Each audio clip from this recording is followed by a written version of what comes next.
Hello. So I'm using my little ring light thing today, which is why I look so whatever, and my shadow is so pronounced. I'm eclipsing Saturn. No. Anyway, so I got a new deck today. Ooh, King of Cups and the Eight of Cups at the cut. Should I use the Tarot of Dreams? I might use the Tarot of Dreams because I like the Tarot of Dreams. Yeah, I'm going to use the Tarot of Dreams. Because I was talking about the Eight of Cups and the Tarot of Dreams like yesterday or whenever the last time I was live was.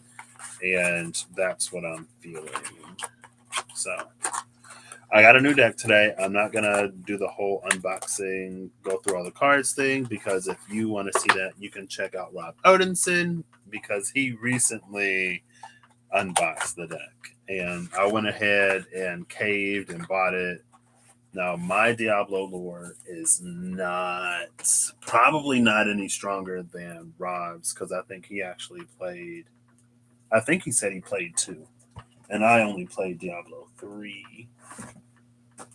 So, but yeah. So I'm going to use the Occult Tarot. I'm going to use the Angel Tarot. I'm going to use the Diablo Sanctuary, whatever Tarot. And I'm going to use the Tarot of Dreams. So I'm going to use the Occult Tarot for occult imagery. I'm going to use the Angel Tarot if an angel shows up. And then I didn't know what deck to use for people because I don't have a Rider Waite. I do have the before and after tarots, and I almost either used one of those or combined them. But I think I'm going to go ahead and use the Tarot of Dreams for that. And then I read something about the Two of Wands in the book for this deck, and I really liked it. I thought it was interesting, so I'm also going to be checking that out to see how I feel about the book that came with it. So anyway, last night I had this super weird dream, right? I had this dream that I was taking a test in this classroom, and it was so weird. I'll just Queen of Cups, King of Wands at the cut. Or, I mean, cut, but yeah, anyway. Court cards always kind of throw me a little bit. And the ones in this deck even more so. So, I don't even know where my camera is because it's so bright. So I had this dream that I was taking a test in a classroom. And it was weird because it was like you would get the question and then there was like a grid and you had to find where to put the answer. And then every desk in the classroom corresponded to the grid. So it was like on the side of the desk was taped a piece of paper and it was broken up into boxes for people to put their answers on. And so it's like you would get the question and then you had to it was a test, so you had to come up with an answer and then you had to decode where that answer went. And for some reason in the dream it was like we were supposed to get a cheat sheet front and back, and a cheat sheet is basically you can take notes into the test. And so anything you want to write on that piece of paper, you can write anything. And I'm it took me a long time because I'm trying to figure out where the answers go. And I go and I talk to the professor and I was like, don't we get a cheat sheet? Because I was going to there was some way I was going to write how to figure out which answers went where. How the answers to the question corresponded to how the seats were laid out in the room. And the instructor was like, no, there is no cheat sheet. And so I'm just okay. It was, I feel like the most stressful test I've ever taken in a dream. Because I'm where do these answers go? But then I figured it out and I was like, oh, it goes here. But then the next time it's like, wait, so like, do you count it from the rows or do you like count the columns first? And I got confused and I was like, oh, it just made so much sense. And then like some of the questions, like one of the questions was a picture of the mean and it was a multiple choice question. And the answer was capital L, capital O, capital L. Like the answer was LOL to the question. But then you had to figure out like, well, where does that answer go? And so there was another one, the only two questions I remember. There was another one that was like this Saturday morning, and it was told by this Gemini dude I know. He's actually a Taurus moon too. I was like, oh my gosh, we're both Taurus moons. He's triple mutable. Gemini sun, Taurus moon. Taurus is not mutable. Taurus is not mutable. Gemini sun, Taurus moon, Sag rising. Anyway, it was like this Saturday morning treat something blah blah blah blah blah, and it was basically like it was like Dunkin' Donuts and coffee, but in the dream I think it was milk, and there were like it was multiple choice again that one, but they were like brand names that I didn't recognize, and so I remember like trying to get that one first. I'm like, I know it's a donut. This one sounds like donuts. I'm just gonna go for it. But then that's when I was like, so wait, are these like, do I count by row and then column, or is it column and then row? Like, where do I put this answer? And then by the time I went to go put my answer on the thing, like somebody had beat me to it. But it didn't necessarily like I didn't know what was going on in the dream. So I didn't know if it was like a competition or what. But I was thinking about it at work. Kinda. I mean, it came across my mind when I was at work. The Palace of Coins. This is the only palace that Reem didn't pull for one of the reads she did recently. I don't remember which one. The Palace of Wands, the Palace of Swords, and the Palace of Cups all came out. Ooh, Palace of Coins and the Six of Cups at the bottom of the deck. So anyway, I was thinking about it when I was at work. Because I'm like, what was that? And it made me think of tests that you take as a class. And I've only had that like one time, maybe twice. And it was a quiz where we took a quiz as a class. And so, like, the teacher would ask a question, like, the whole class would have a discussion. We would come up with an answer and we would get it right because we would work together and we would, like, explain our reasoning and stuff like that. And we went through the quiz and, like, everyone got the same grade. And so, like, we were working together. And I was like, well, maybe it was like that.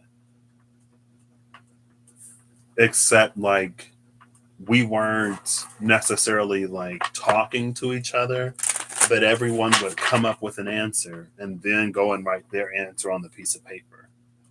But everyone had a paper that corresponded to a different question.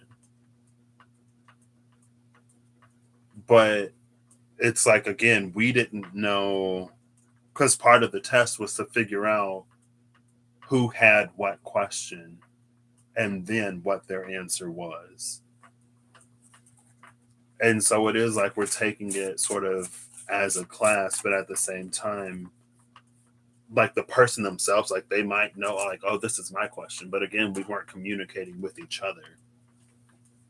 So I don't know. It was weird. And then I was at work and I heard Tina Belcher in my head just going, non canonical, non canonical.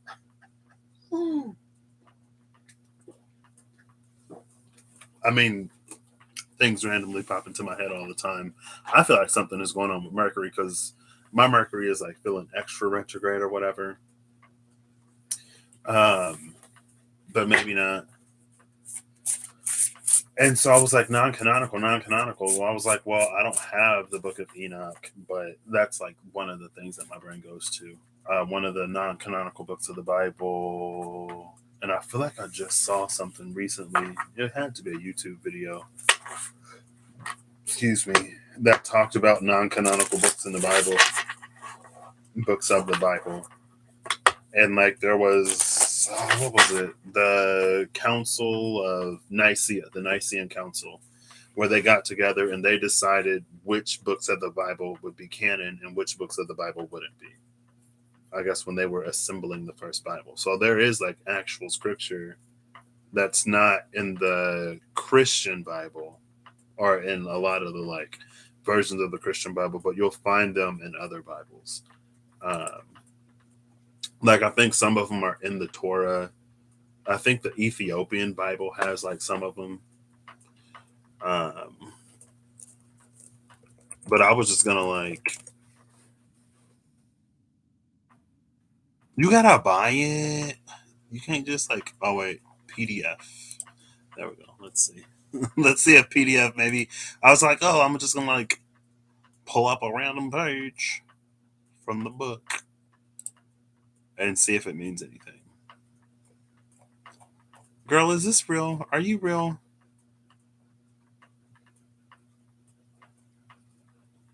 Okay, so it looks like there are 5 books and between 1 and 5 chapters in every book.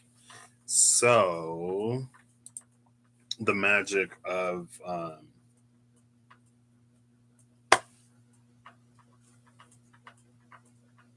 some dice. I feel like I have dice that are accessible.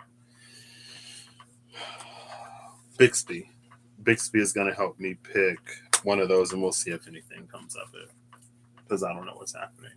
I don't think anything was going to come from this, but we're going to use the Sanctuary Diablo Tarot. He was not kidding about this. These cards are massive. Like, I think they're the size. No, I'm pretty sure these are bigger than the Whispers of Lord Ganesha. They might be about the size of my astrology cards, but I think those might be a little bigger. The Queen of Swords is here.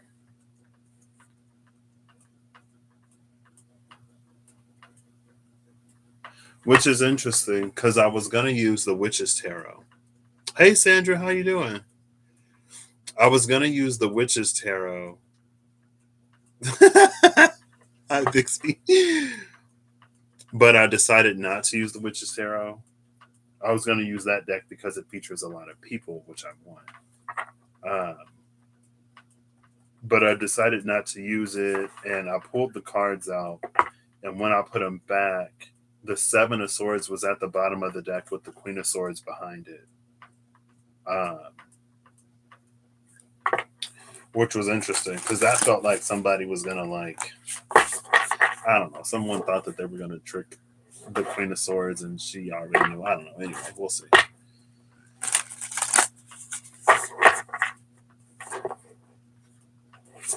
But yeah, that dream was so weird. King of Wands, Queen of Swords. Let's see. How do I even? You see this? Yeah, these are bigger than the Whispers of Lord Ganesha because those I can kind of manage. So I guess I got to do it like this.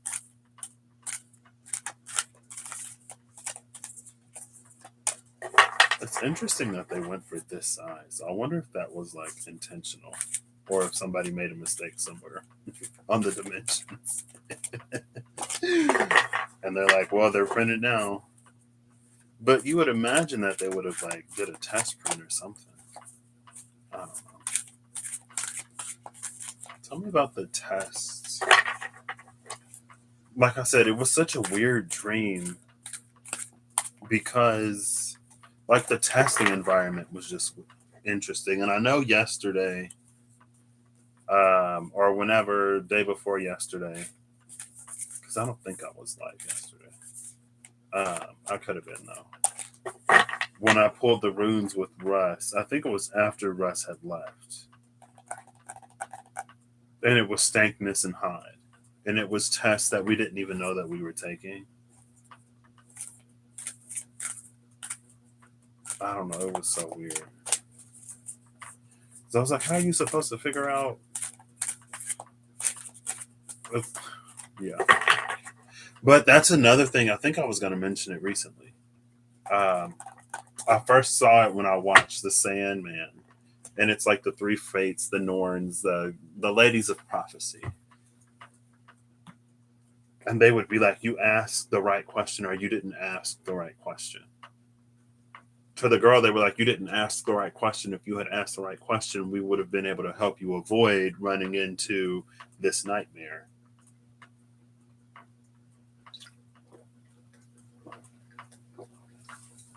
And I know the Oracle of Delphi is floating around. I think Russ mentioned her in the video. Reem mentioned her. But it's like, it was like asking the right questions, or like you asked the right question. And then I did a video. It's the one that was titled like Guided to Seek So That It May Be Found or whatever. Because the energy was kind of there too, of like asking the right question or being sort of led to ask the right question so that when an answer is given, it's one that like matters. And so maybe that kind of played into that dream too a little bit. Am I just gonna have to like pull one of these because I don't? Okay, maybe not. Anything about the dream? Maybe I should just go to the Book of Enoch. We'll see. I'll do them both. If I pull a card, I'll just pull it from the top of there. Hi, Bixby.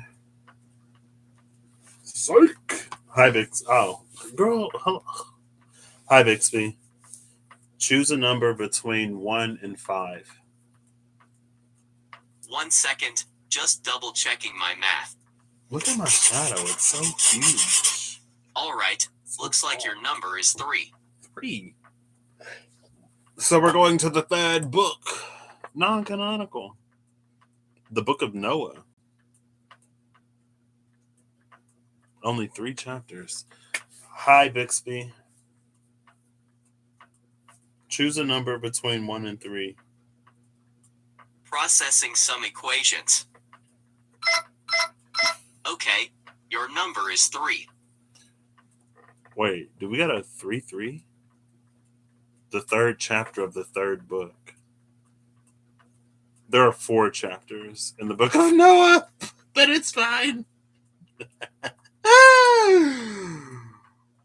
And it looks like there are 14. There are 14 verses. Hi, Bixby. Choose a number between 1 and 24. 1 second. Just double checking my math. All right. Looks like your number is 24. Did I say 24? I meant between 1 and 14. Darn, I told something is, maybe it's just my brain. Maybe my brain is just whatever. Maybe that's why the dream was also like weird. I'm like, is Mercury retrograde or is my brain just like extra gone? Like, what's happening with Mercury? What's happening with my Mercury? What's happening with my 12th house? Maybe it's that Venus effing everything up. It's like, oh, now everything has to rearrange because Venus is out of isolation. Anyway, I've been noticing, I notice trends sometimes, kind of. And Cancer is kind of trending right now. And I don't know if Cancer is trying to low-key beat out Scorpio to be my favorite water sign. But also, like, so Scorpio was on my descendant, which is my 7th house cusp, which is why, you know, I'm quick to be like, oh, Scorpio, like, you're amazing. But Cancer rules my 3rd and 4th houses. So Cancer is home and the neighborhood. Cancer is like a lot. But I don't know. I've noticed that something within the energy of Cancer seems like it's shifting. But last time I read Cancer, it was also like out of its shell.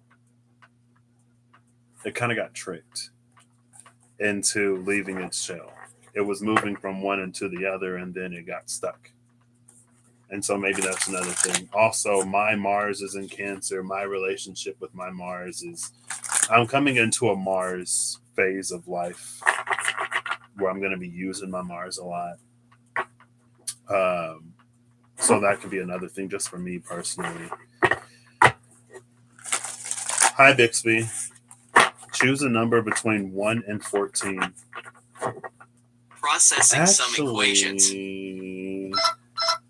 We'll do Okay, this one. your number is 11.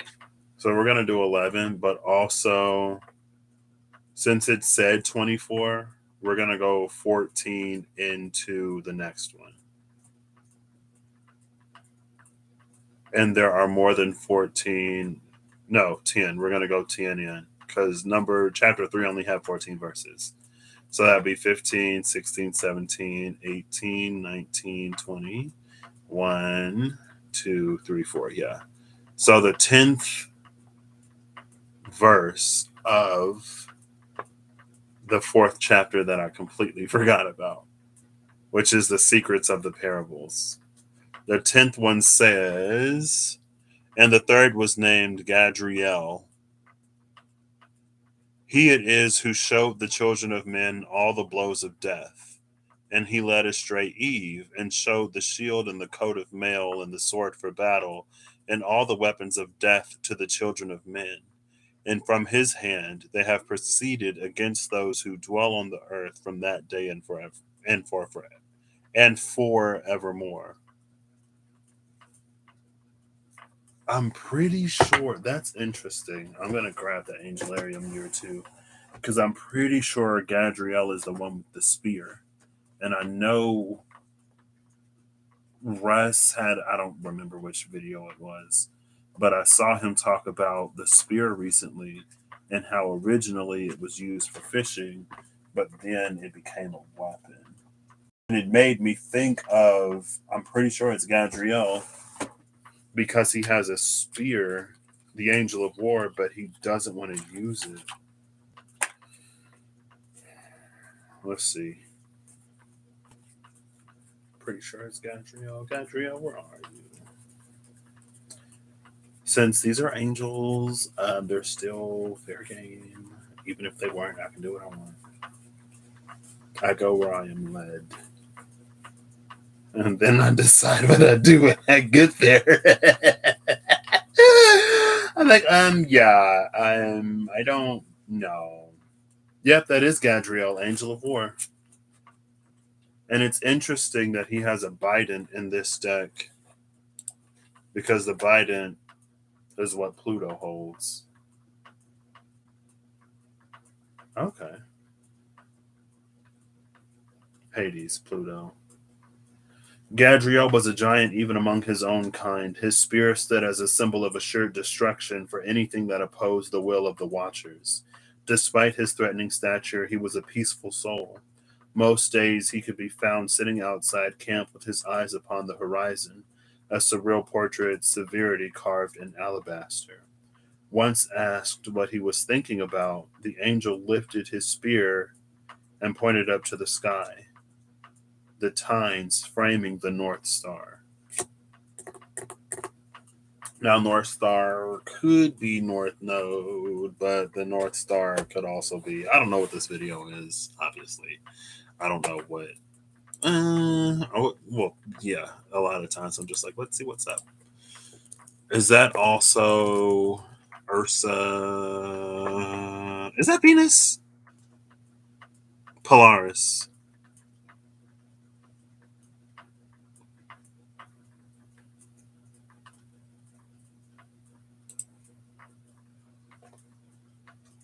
Wait, the North Star is the brightest star in the constellation known as the Little Dipper. Is Polaris in the Little Dipper?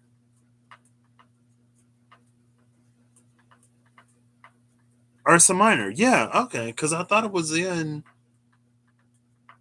I don't know why I didn't connect that Polaris was in the Little Dipper. It just always seemed more than that. I don't know. That's interesting though, because it makes me think of Dr. Stone.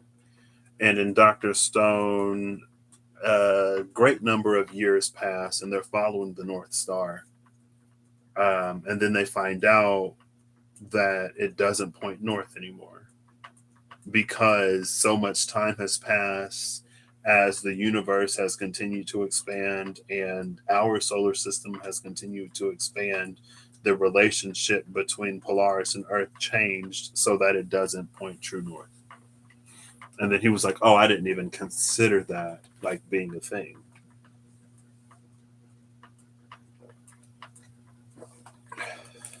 Oh, 10 and 11. Look at that. So that was the 10th of the 4th brings Gadriel. The one who taught people how to kill people. Basically. The 10th of the 3rd, or the 11th of the 3rd, for the judgment shall come upon them because they believe in the lust of their body and deny the Spirit of the Lord. Excuse me.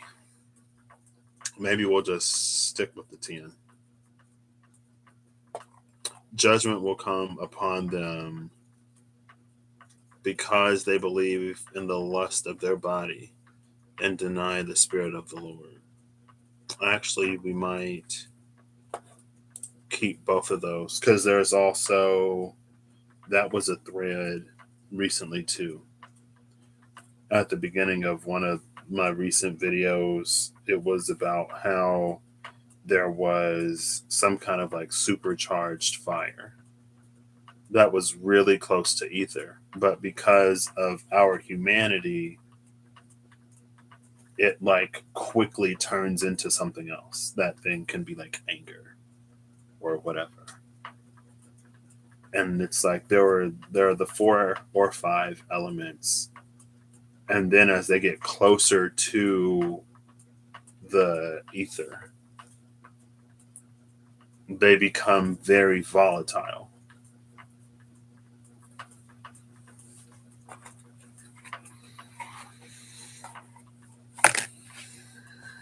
And in our humanity, that volatility gets it to become whatever.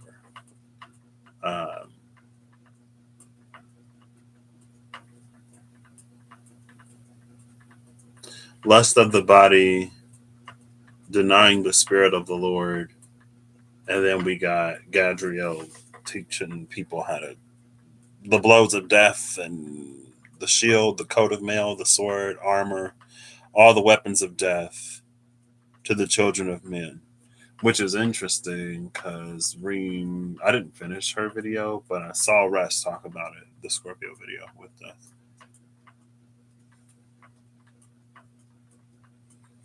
From his hand they have proceeded against those who dwell on the earth from that day and forevermore. Penamue, what? Ooh. I'm sorry, Penamue is like kind of one of my favorites because he like disappeared or whatever for a hot second. Oh snap! Look at this. It almost looks like there's a Saturn behind Gadriel because you can see the ring, except it's not tilted; it's like straight across.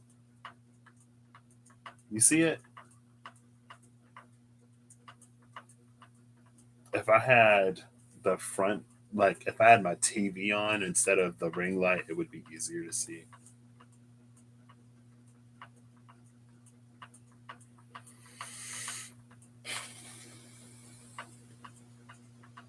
And then there's this red river behind Gadriel, which is interesting because that is not the blood of our enemies. The card, I picked up the Diablo Sanctuary Tarot of Sanctuary, the Diablo deck, and the 9 of Cups was left on the table, so I ended up picking it up. And I did show it. We got the Blood Moon up there. I think it was the fish card, because it had a blood crescent in the water. And I was like, can we have eclipses that aren't like full moon or new moon? So that like we would get a crescent moon that's red.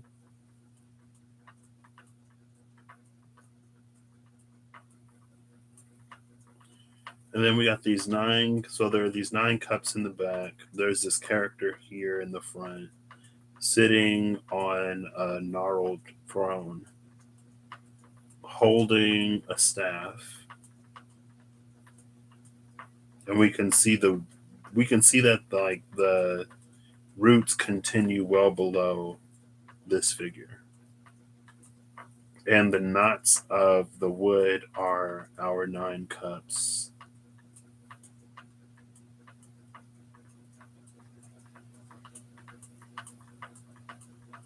Four cups to the left of the staff, 5 cups to the right of it, but 3 of those cups are grouped together. One of the cups is separated, and then another one is under his hand. Just trying to look and see how they're all placed about him. These cards are huge. Like, you can't even see my face. That's how big these are. They're as big as my head.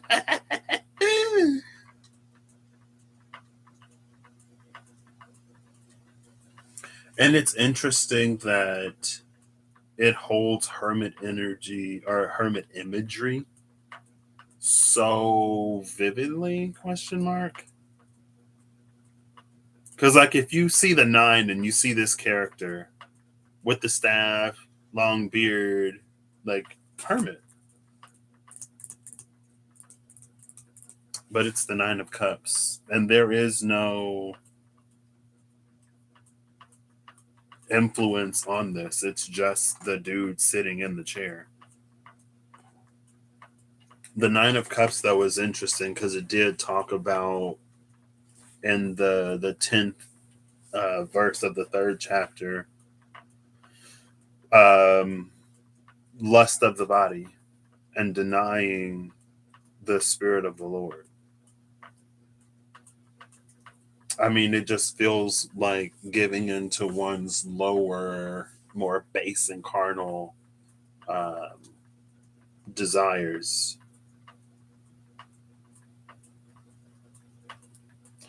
This is interesting. This is Jupiter in Pisces. Okay. I was like, this is a Jupiterian energy. It's interesting because it feels like, again, like Jupiter is the planet in astrology where that just gives you anything you want for like basically nothing. It's the one that's all about blessings. It only gives good things. It's the great benefic. The second great benefic is Venus. Venus and Jupiter can only do great. On the other hand, Mars and Saturn are malefics, they're evil.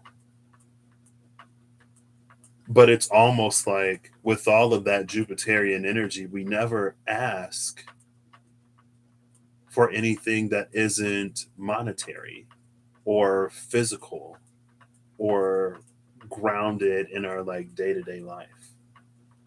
It's almost like, and that's interesting because I know Russ also heard him mention asking or writing down the 9 wishes to Jupiter, right? But it's like we never thought to ask Jupiter for anything of significance or anything of value or anything that can benefit like multiple people. And that's why it's reading as like hermit energy, because it's always been about the self, lust of the body. But where was the spirit of like goodwill and everything else?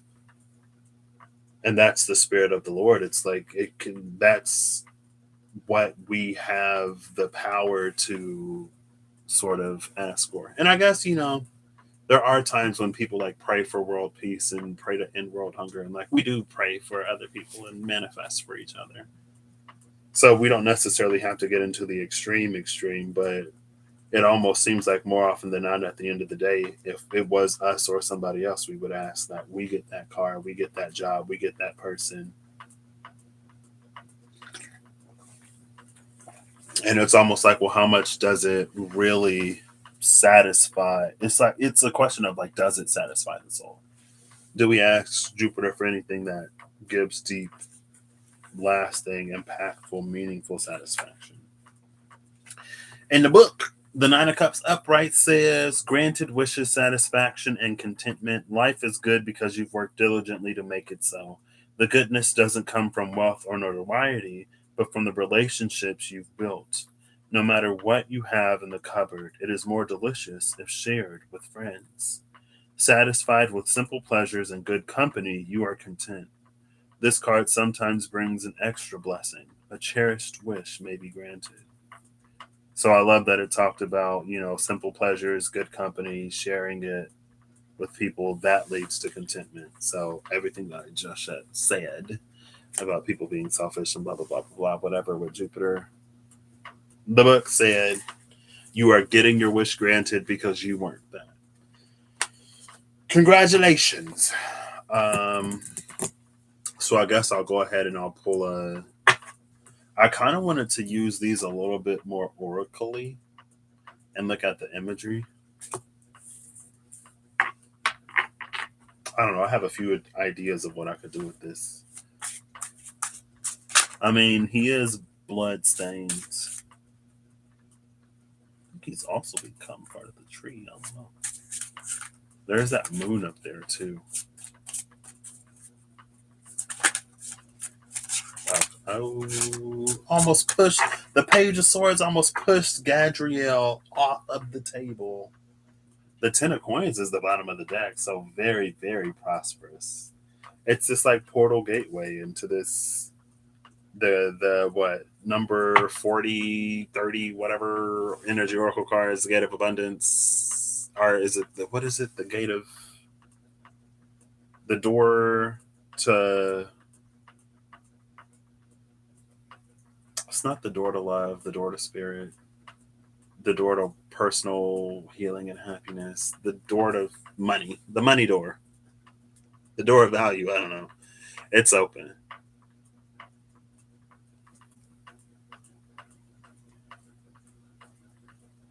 Now, the 10 Pentacles aren't necessarily arranged in a Tree of Life motif because these would be pushed down a little bit more if it were. There are, however, faces carved in the sides of the doors here. And it feels very like Janus and Yana. Janus and his two faces, but they're like separated. That makes me think of, I don't know anything about Marvel, but I got really into New Rockstars. And in the Multiverse of Madness trailer, or when they were breaking down the Multiverse of Madness, there was a scene, I'm pretty sure it was anyway, there was a scene with like giant dudes, and he was like, either these are the Watchers or it's the Grand Tribunal. But whenever the Grand Tribunal had been depicted in the comics, it was one figure with three heads. But it was like in this multi-dimensional or interdimensional space, maybe we get to see them as three individual entities.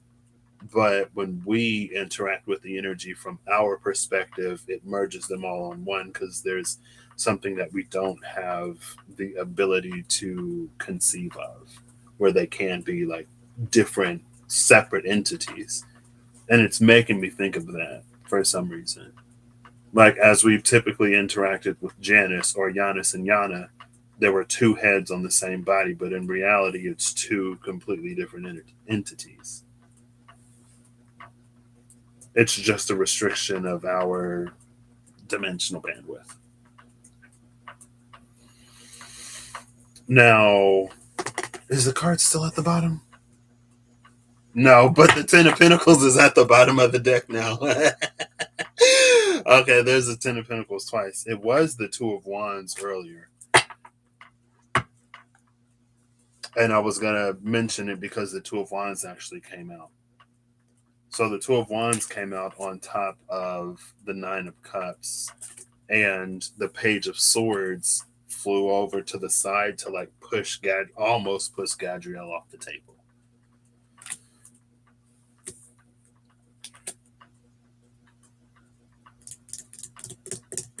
It's interesting that apparently the theme of portals and gateways is a thing now.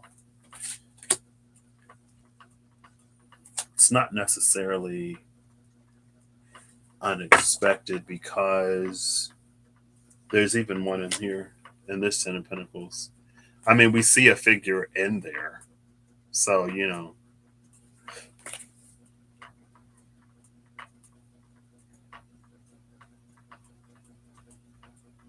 but still, it's the idea of the portal.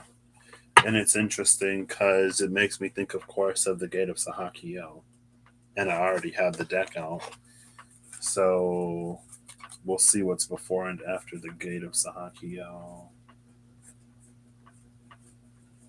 I did a Gate of Sahakiel and Standstill reading recently.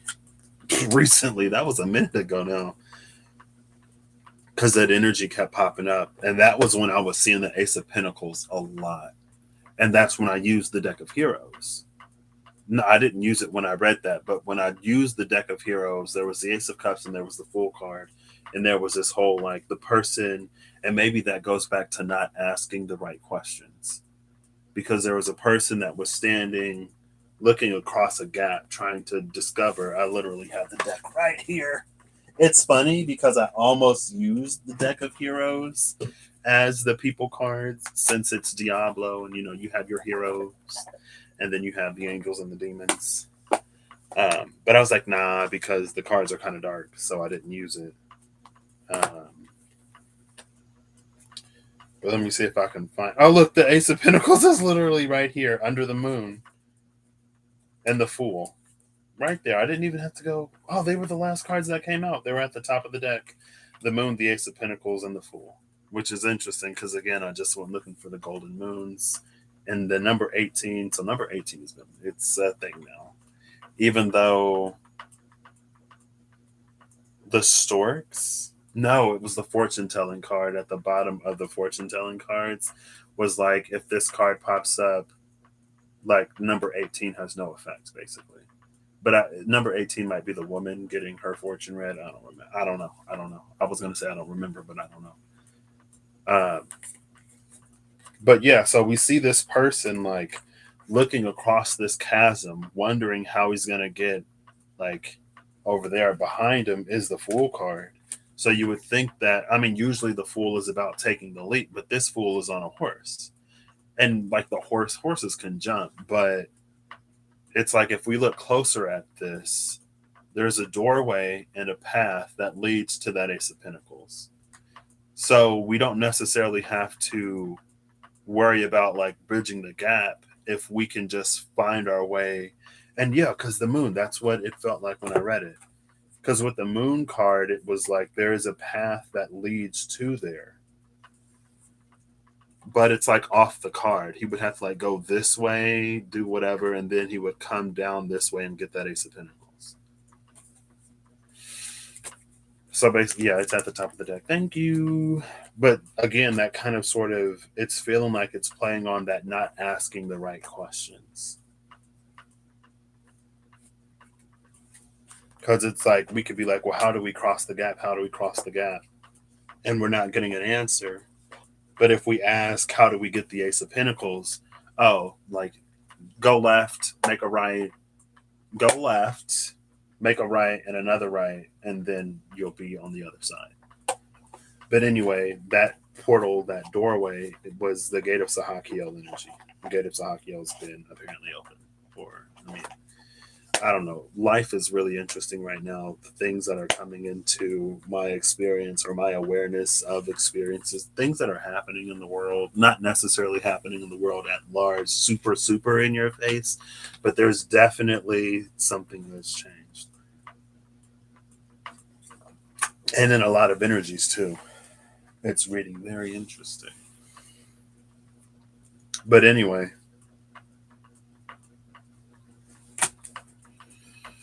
oh, I guess it's also interesting because again, like he's holding the wand, right? And then there's these two of wands. Each wand apparently corresponds to a doorway. And so maybe there's a doorway that this Nine of Pentacles, the Nine of Cups is opening, and it could be the door to the Ten of Pentacles. Because in the same deck, again, Ten of Pentacles is at the bottom. This Nine of Cups talked about simple pleasures and sharing it in good company. So that's what takes this from a 9 energy to a 10 energy. 10s are when others get involved. 10s are basically like 7. It's basically like the 7th house or the 7th through the 12th house in astrology. But the seventh house is like our first introduction to other people outside of the self, right? Those are the tens. And so we can't get to a 10 of cups or a 10 of pentacles by ourselves.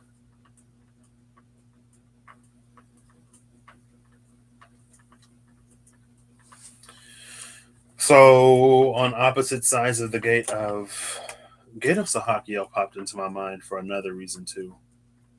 Um, I don't remember why though.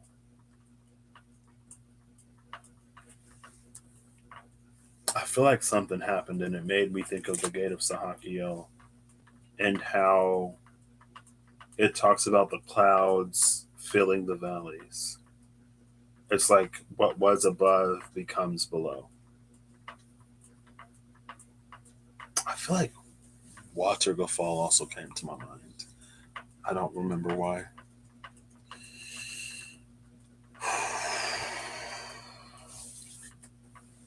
So the Gate of Sahakiel is between Remph, the Angel of Time, and Turiel, Angel of the Mountain.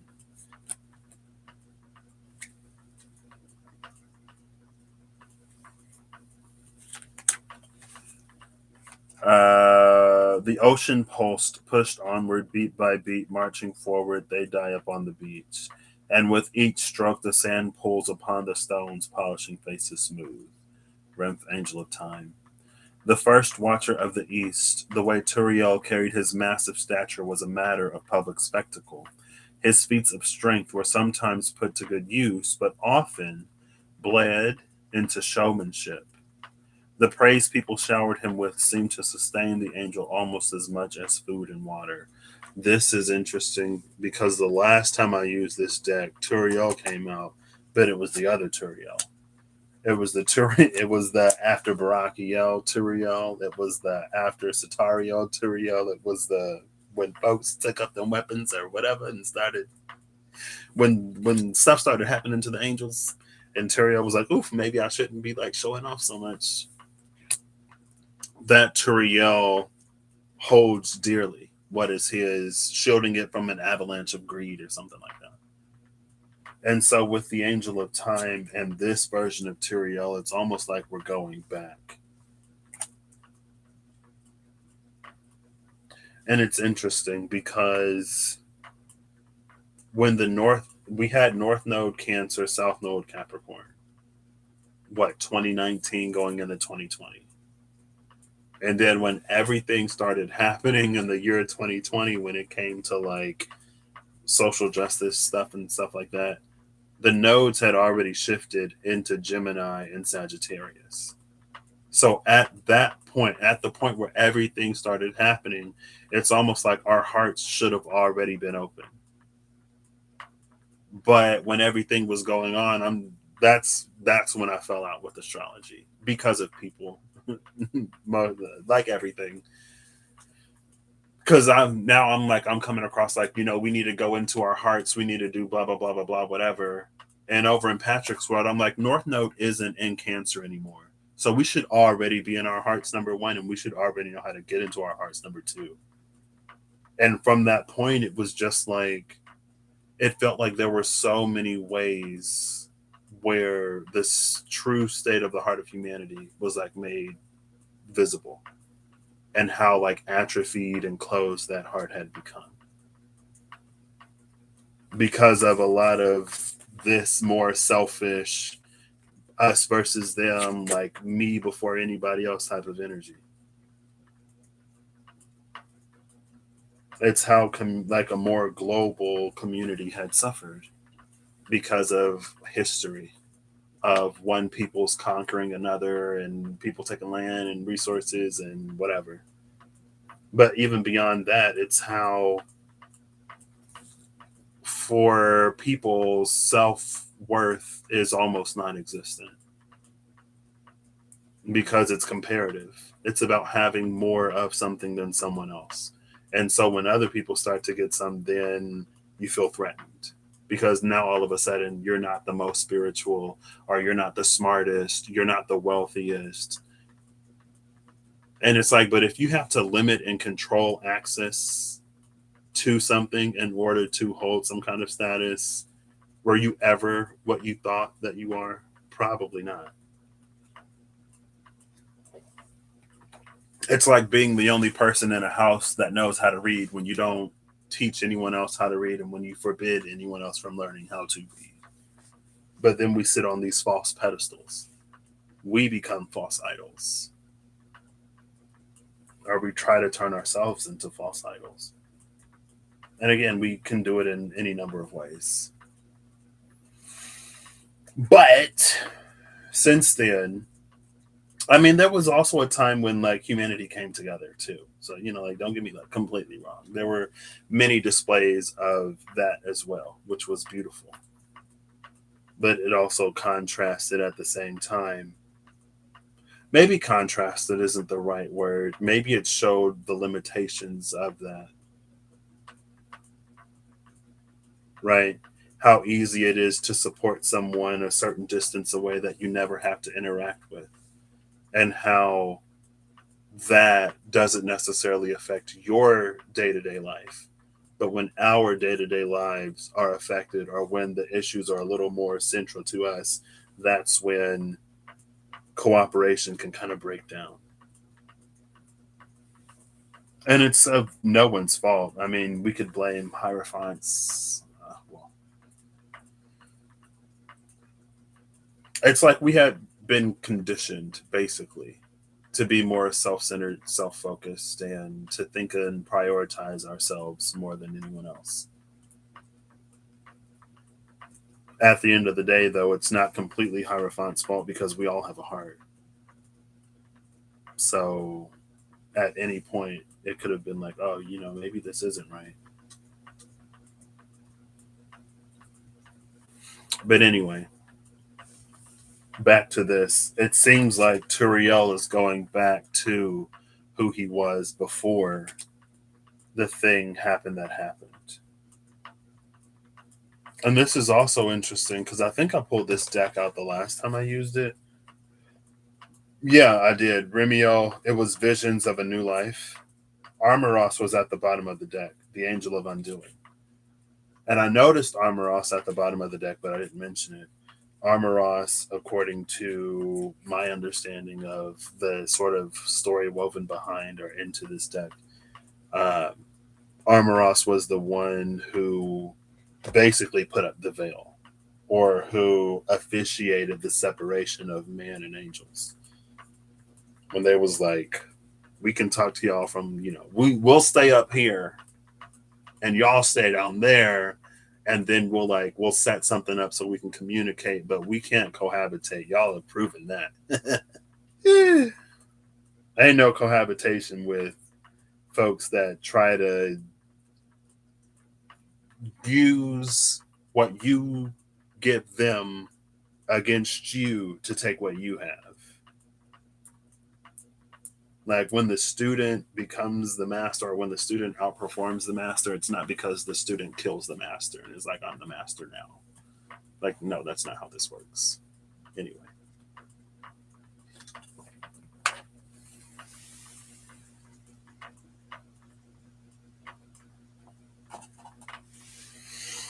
And again, like there is no influence behind this card.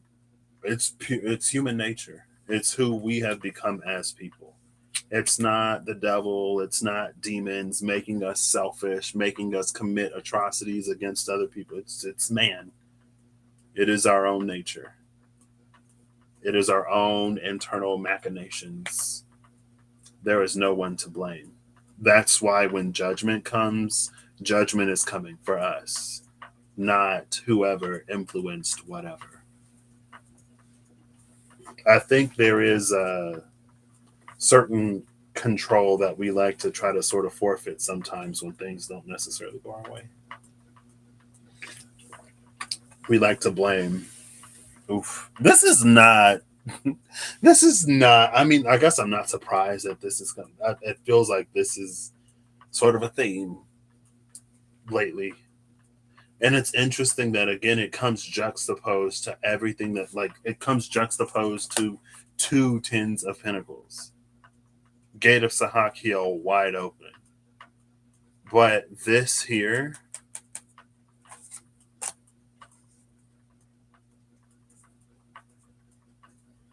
that feels like what we must face to cross through that threshold.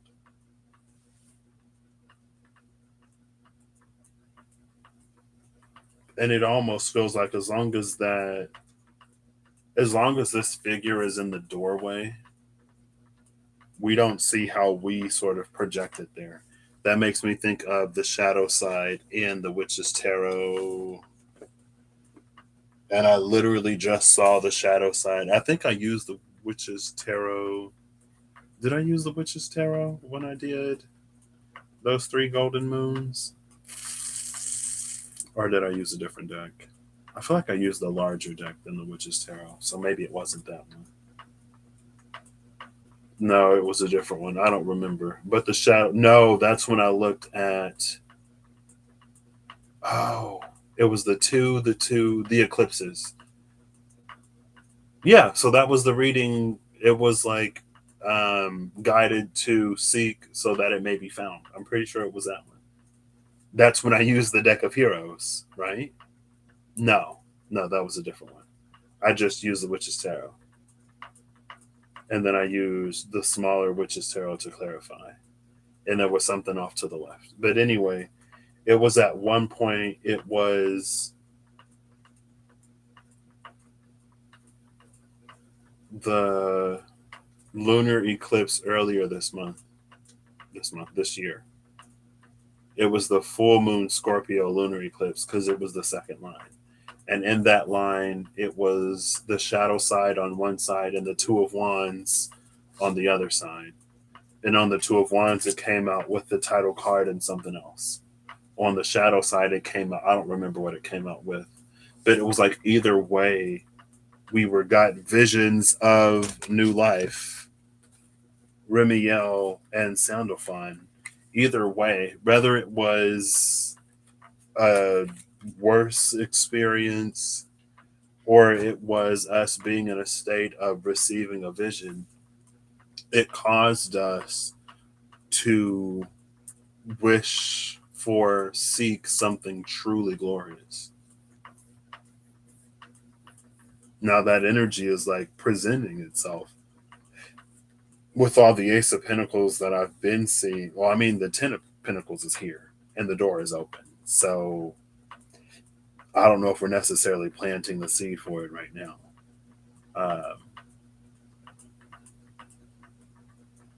But where was I going? I lost my train of thought.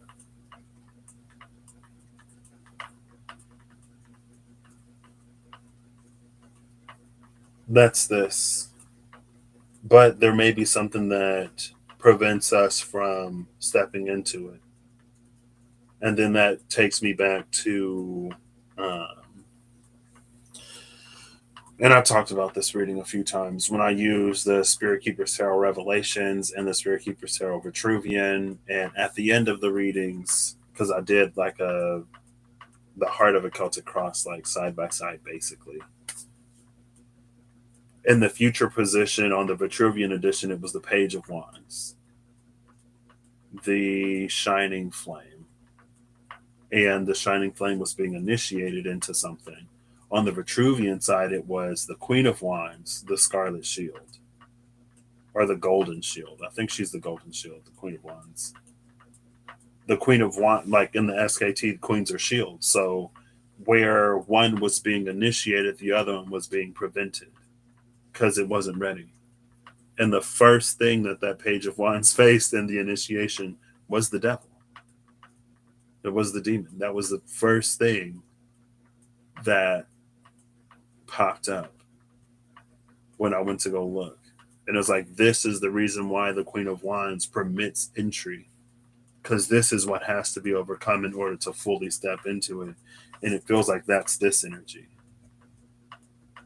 Like, yes, it is open, but this must be faced to like be granted passage. And it isn't even, again, it's almost like the energy of the Keeper of Karnak. And it comes in through this. It's like we're confronted by our own ego, basically.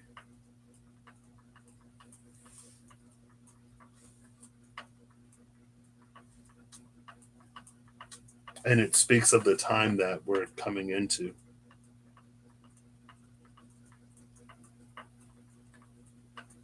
Because it's like, gone are the days of people who don't care about other people, who only care about amassing wealth, and who will use less than savory means to get that money, and who will treat people any kind of way. Like, people aren't even necessarily letting people get away with it anymore, let alone the divine. You know what I mean? Hey, Holly, how you doing?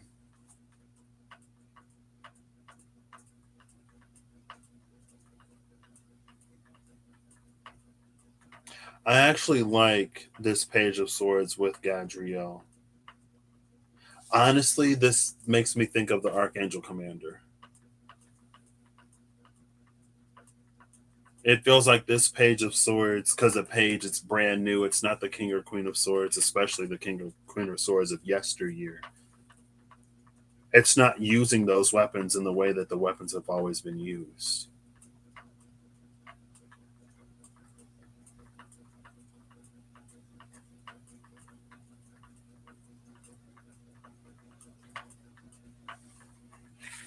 And again, that's because it's connected to more than just itself.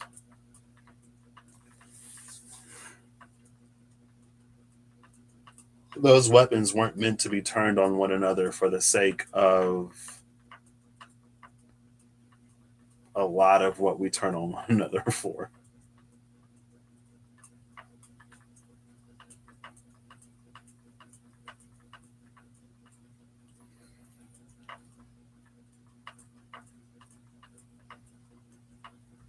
It seems like there's going to be really, really, really good times ahead.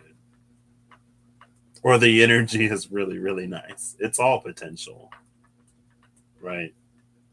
Because we have choice, and our choices are honored. But Tyrael gets to show up in his full might. It's like the divine gets to show us how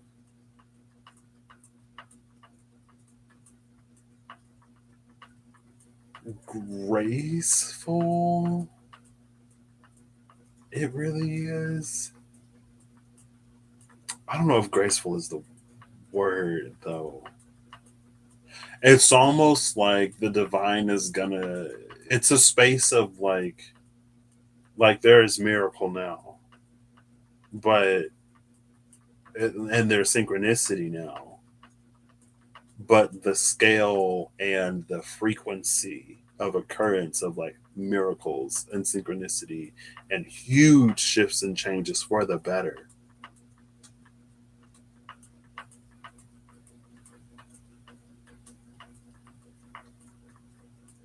But again, like with Gadriel and this page of swords, it's not a process that we're not a part of. It's not something that we don't participate in. It feels like the page of swords is going to be re-educated in all of what this mentioned.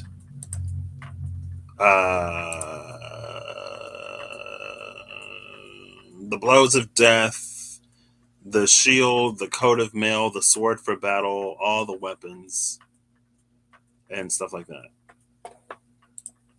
But maybe less like alternator went out. Oh my gosh.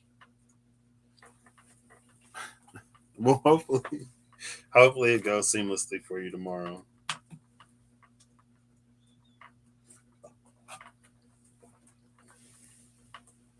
And again, I love that, like, of course, like I went and pulled more cards. But I love that, like, there are no angels and there are no demons here. This is it just is what it is. This is how the mechanism of Earth works. We're just gonna get better at using it. And we get better at using it by being less selfish, basically. I mean, I feel like it's more than just being less selfish, but that's the first part. That's the first step. And because it's almost like let's say that there's a pathway to the abundance that we want, but that pathway, it's almost like, let's say we want $1 million, and okay, let's make the math simple. Let's say we want $10 and we have $7, so we're looking for $3. And so we go to the divine, we're like, how do I get three more dollars to get to the $10 I want? And the divine is like, okay, go here and spend $2, go there and spend $3, and then go here and spend your last $2, and then you'll get $10.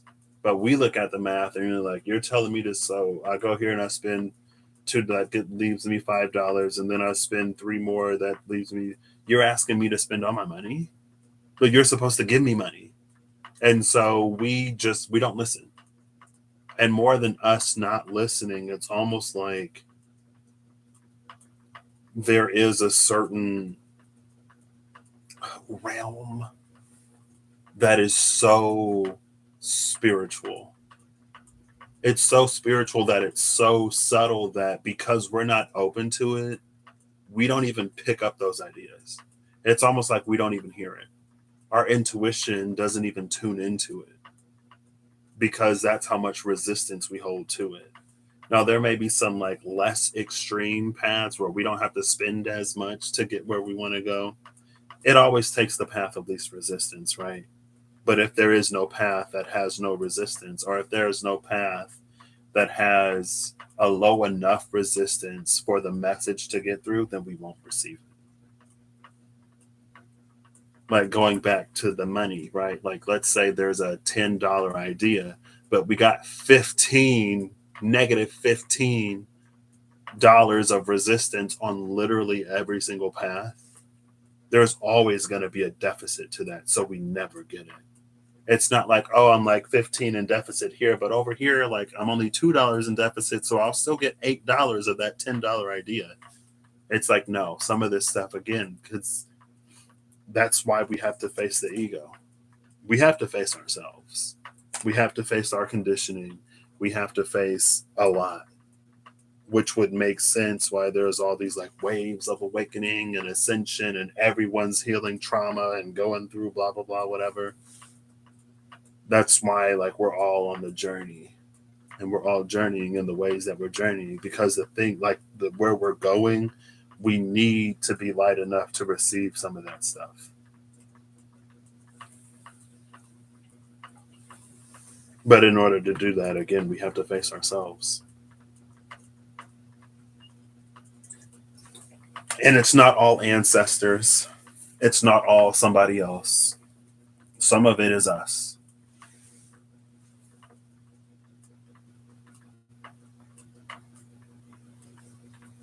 And it's almost like,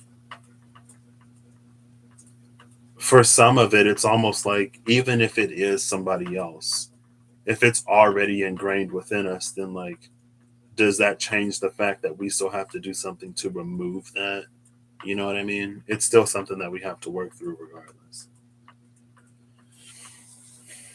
Some of it is not ours though. And for some of it, all we have to do is recognize this isn't me. Well, step one is to recognize it's not me. Step two is like the loosening of that through that realization. Excuse me, a lot of this stuff gets really subtle, especially at these levels.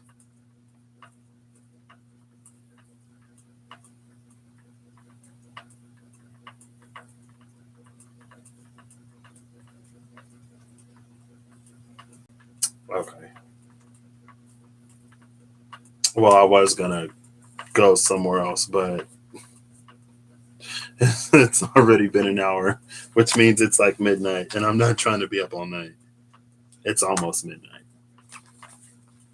Even though this isn't, this is what I wanted to do.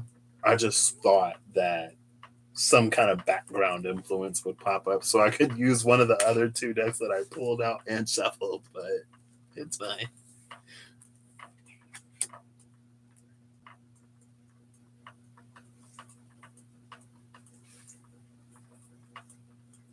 Something about this Two of Wands feels like an illusion, though, almost. Maybe it's a trick of the light.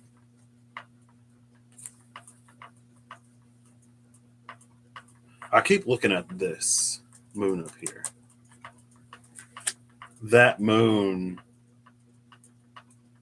everything that I just said about like how we can have so much resistance to something that we might not even get the idea, although spirit is trying to give it to us. That's what this is. It's this energy of like, it's almost like it's almost like we've been learning to live on like 5%, 2%, maybe some of us like 10% luminosity. I want to use the word luminosity instead of light because the light is, but luminosity is like the power of that light, how bright it is. We've basically been learning to live in the shadows because there's just like the light is so much brighter. But again, it's like there are so many things within ourselves and our environments. It's not just all us that dims it or that makes it so that we don't even see it. But because light is light, I mean, we can still do a fair amount with that, like 5 to 10%. You know what I mean? Because it is like it still is what it is. You know.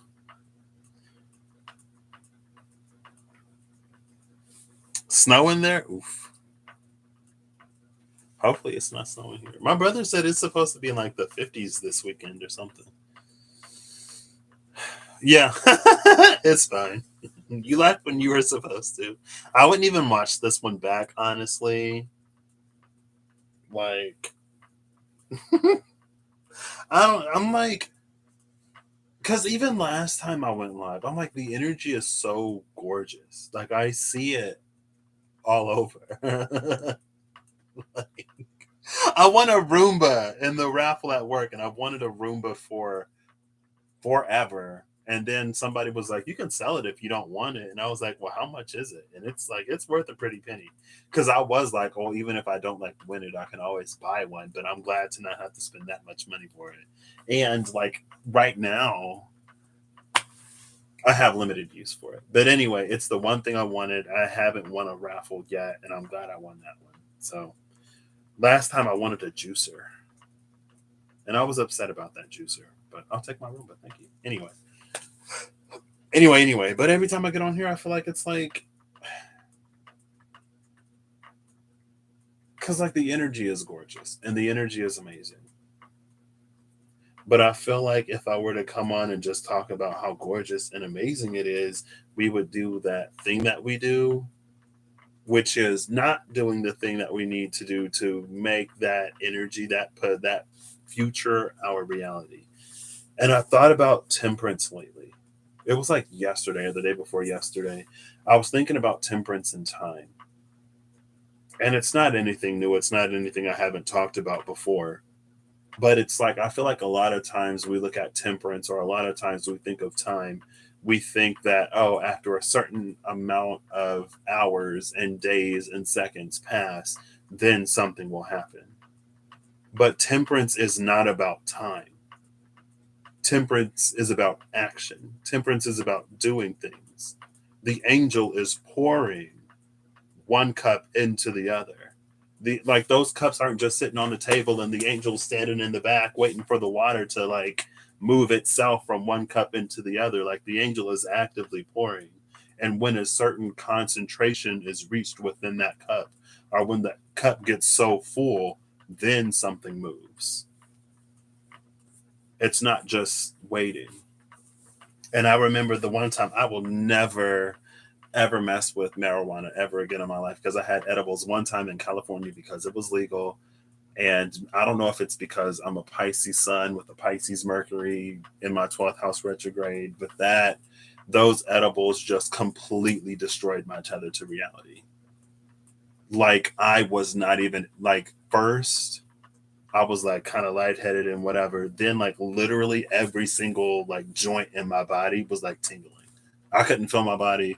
Next thing I know, I'm like, I didn't even know you could trip on edibles, but I'm like in some cosmic classroom with somebody explaining to me how time and timelines work. And then I literally, like, my life flashes before my eyes because I was in a rough ish spot at that point in my life.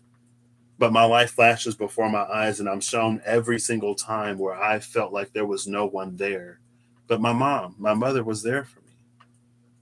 And she would comfort me and console me. Even like there were a few times when I would do something and she'd be mad at me, but she would like, or I would be like disciplined or whatever. She'd be upset.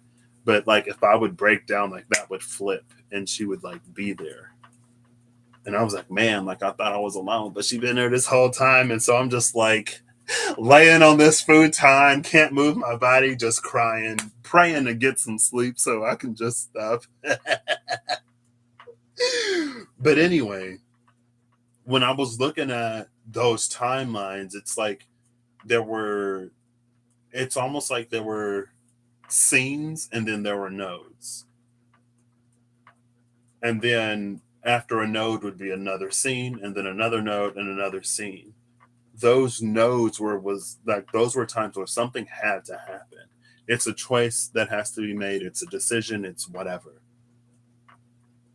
And the only thing that moved us past that, or me, or however it was being shown, the only thing that moved time beyond that note was an action being taken, was something being done.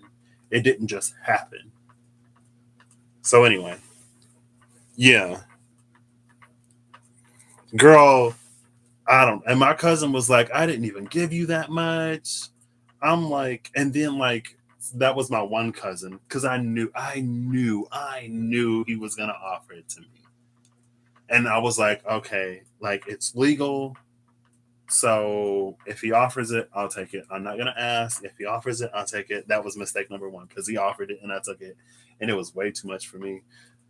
And like I felt, well, first, like before I got that far, I felt like I was stuck in a time loop because one of my little cousins was there, and then one of my older cousins, a different cousin than the one that offered me the edible, came in, and I was like, at this point, I was already like, can't move my body. I'm barely.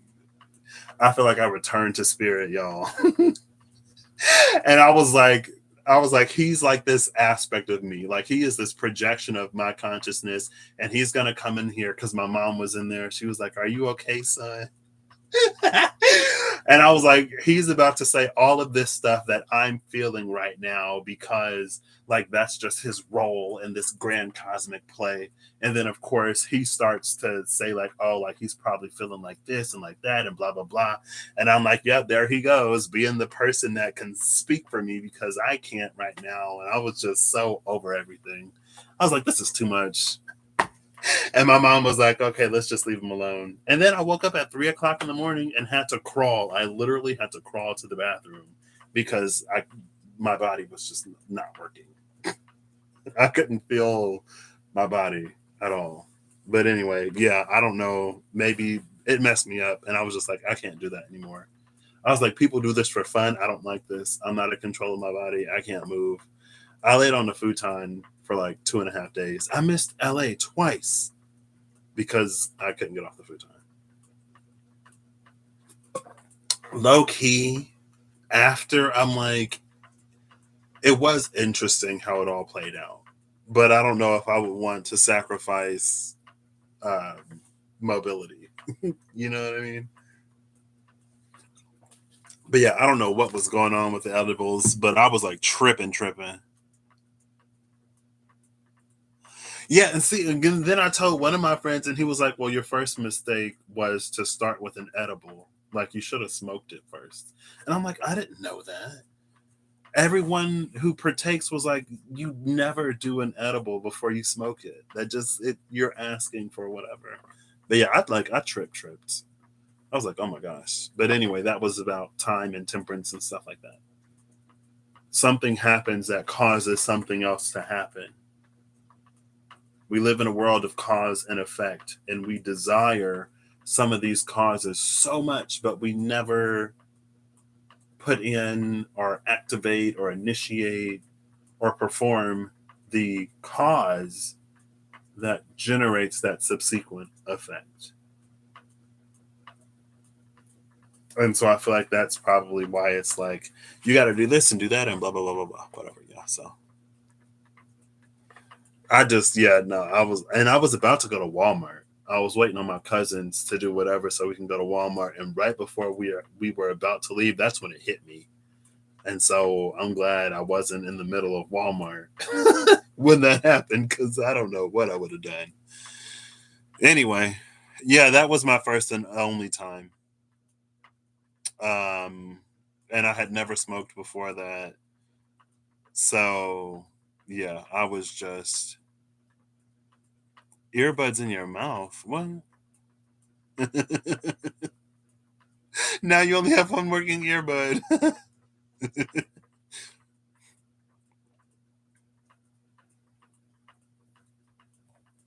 Did you put it in your mouth?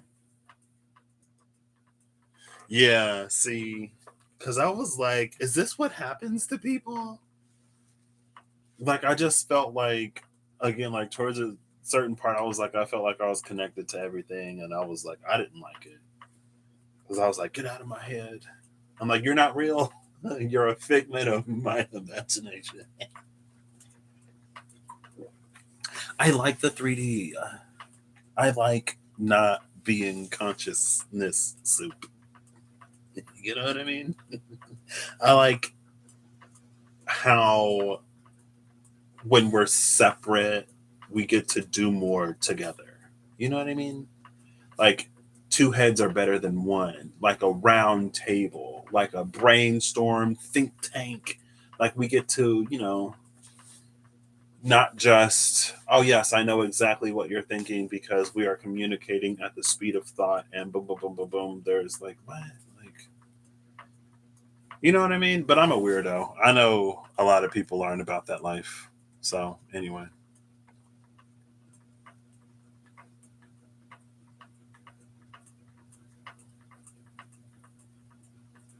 Wait, so you put it in your mouth in real life and in the dream? Question mark. Ooh, girl. So yeah, yeah, y'all, yeah. It's we're living in some real quantum times. I think I'm done. I feel like I've ranted and rambled enough. I don't know. It's just like a lot of times I feel like I don't know. I don't want to say there's no real accountability because there's also so much like understanding.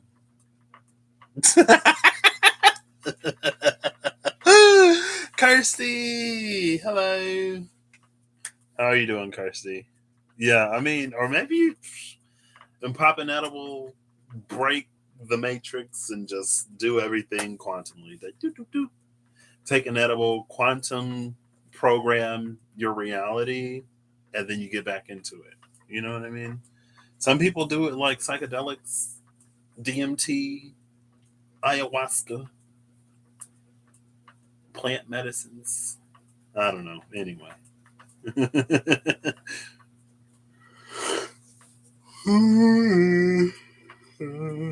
Excuse me. I'm really upset that I didn't get to use one of those other two decks, but it's fine. And like, it's not in this card.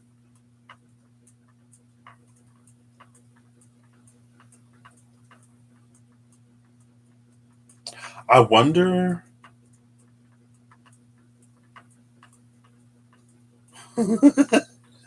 I wonder if it's almost like we've been in a period of judgment as a species.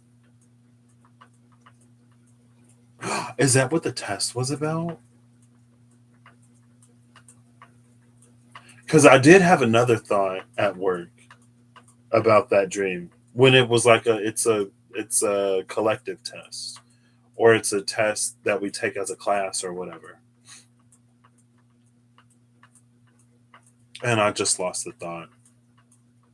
People used to think that I like smoked, but I just have a Mercury in my 12th house retrograde in Pisces. So, and my eyes are just like naturally droopy. So, but all throughout high school, people were like, "You don't smoke? Don't you smoke?" I'm like, "No, I don't smoke." And now I know why. Because my tether to reality is thin enough that that just completely severs it, and I can't even move my body. So I'm floating by a thread here already. So I don't know. I mean, it was more frustrating than anything. I was just mad that I couldn't move my body. I was mad that my little cousin was in there making me think I was losing my mind and stuck in some kind of time loop. And then it was the whole like, this is how time works and timelines. And like, you reach this node and then you move beyond that node and then you reach another node and you move beyond that one. And then I was shown like my whole life and how amazing my mom is, and how every time I felt like I was alone or whatever, she was there. And I was like, okay. And then I cried, of course, and I prayed to just get some sleep. I was like, please just let me wake up and this all be over.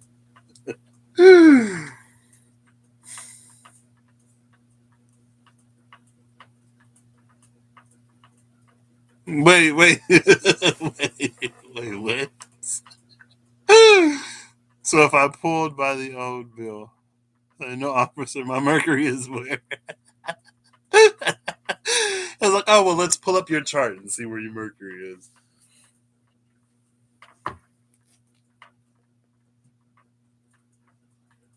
I was going to say that these are illusions, but I don't think they are illusions. I said that these read like illusions, but I don't think they are. These are projections, not illusions. These portals and doorways are projected from the orbs that sit atop the wands. That energy actually came out. It was the Kata Pavana. It was the tail of the peacock. Yeah, that was. I think that was the last time I was live. Rim, girl.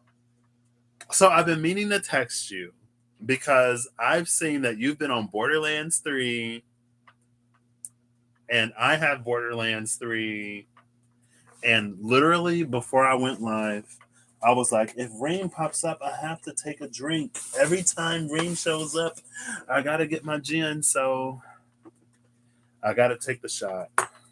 How are you, Rain? So wait, y'all ain't open to playing with more friends? It's just y'all two. That's fine. That's fine. You know, y'all spend quality time together. Have you beat it yet? Cause like I was um I was playing it with my brother, and as soon as we beat the story, like the main story, he stopped playing, and I'm like, there's like more stuff to do, but he was over it. Oh, okay.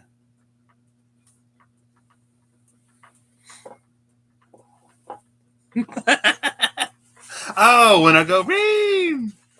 I was like, you love when I drink alcohol? Okay, I'm doing this one for you too. Now I gotta take a shot every time you come on, Sandra.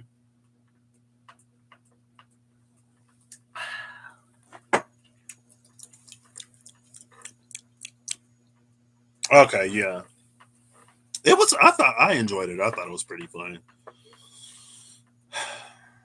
How are you doing, Reem? How are you doing, Ariel? Did I ask y'all how y'all are doing?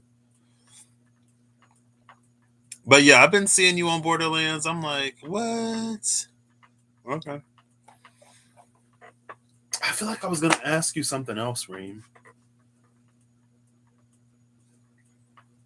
It's like midnight over here, so it's 11:58 p.m. over here. It is very late. I didn't plan on being live this long.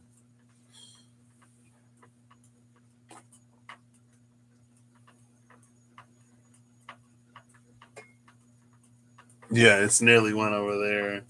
I'm glad to hear it.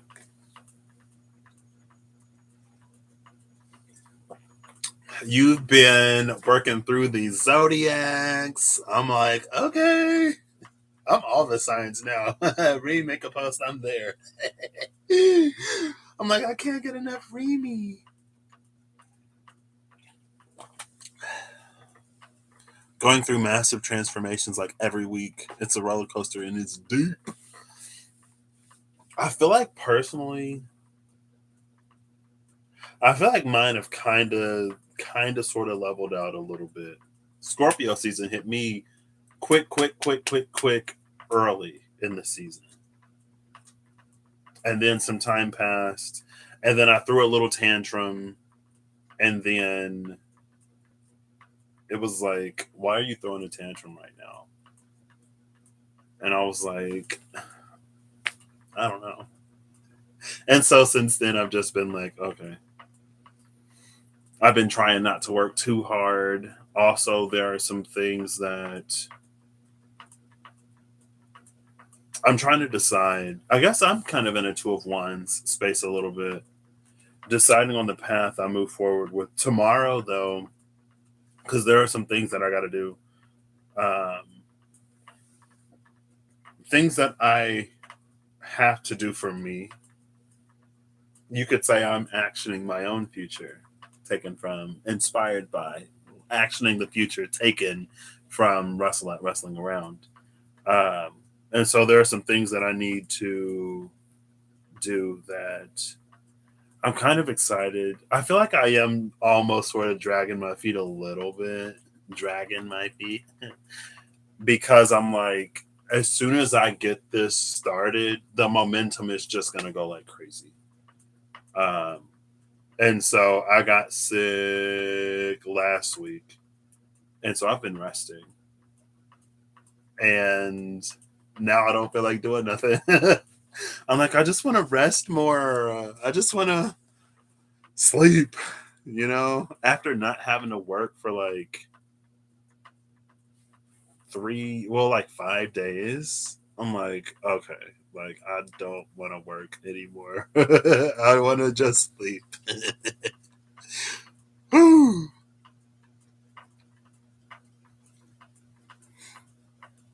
Scorpio, 12th house with the Pluto at 8 degrees, and you just got smacked. Oh my. That's a Scorpio degree. Oof.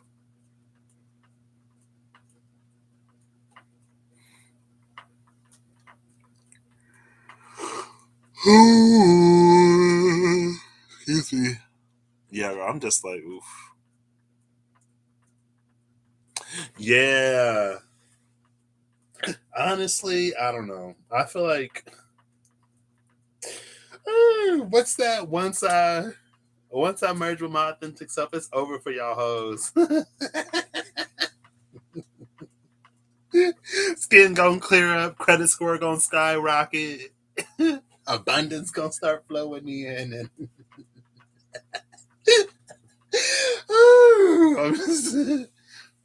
I do kind of sort of feel it a little bit. And I don't know. It's like I was thinking about Chiron today.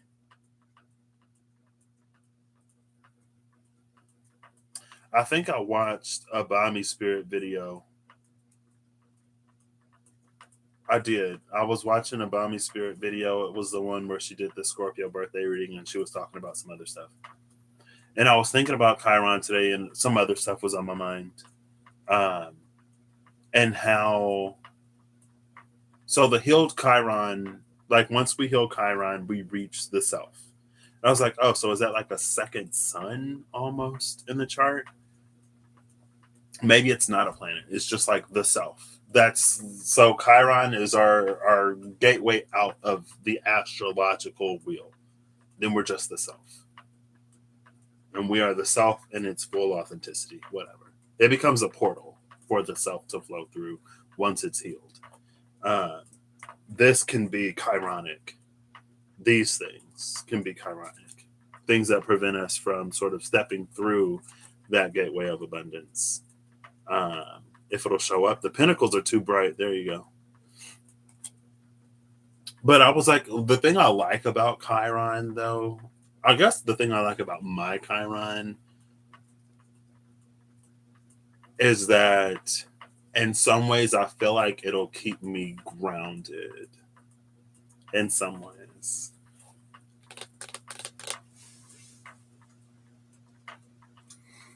Did it really? Have you titled the Sagittarius video yet? It's over for y'all hoes. I'm just playing. Let me stop. Let me not stop. I am not going to mute my authentic self.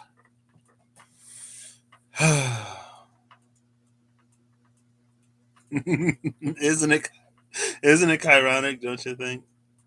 Wait,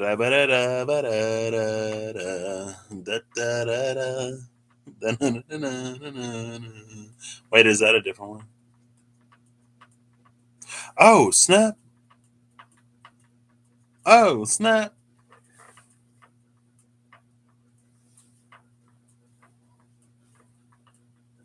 I'm a Sagittarius North Node, so I love my astrology personally. I was thinking about that. I think earlier today.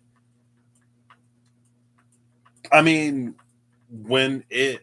I feel like it's almost like a high risk, high reward astrology, or like double edged sword astrology.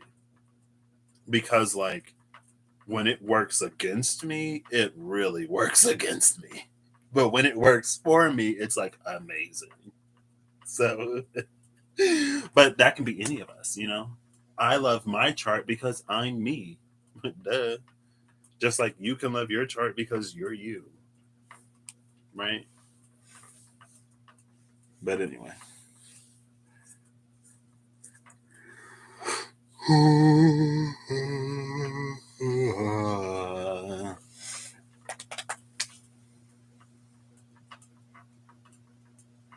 Oh, snap. Because tell everyone you turn 15 on your birthday. They're like, I hope you enjoy this another round of puberty. My skin is breaking out and I don't know why.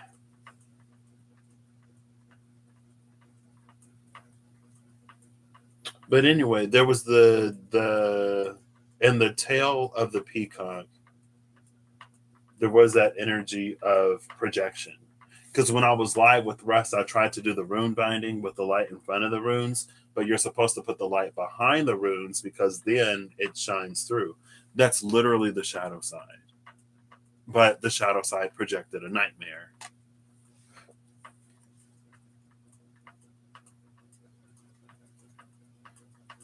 And I don't know, that's why the tops of these feel so like glowy. It's like the portal is actually in the wand, but when the light passes through it, it projects the doorway.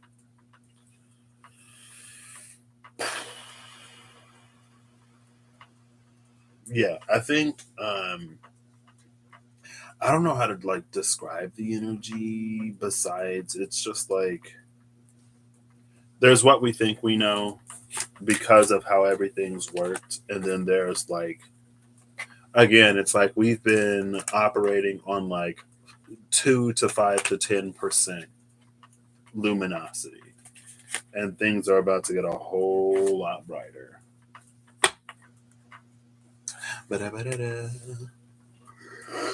Oh, girl, you up late. Excuse me.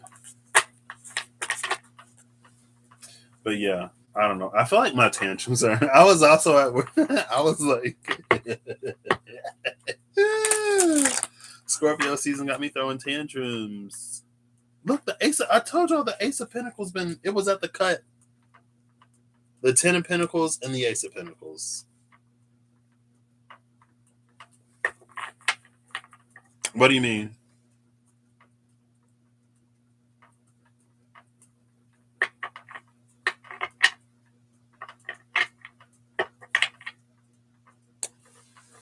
Like, yes, I have. Like, do I have any Oracle cards on the table? Or like, what do you mean? Like, what kind of oracle cards? Because I got a whole.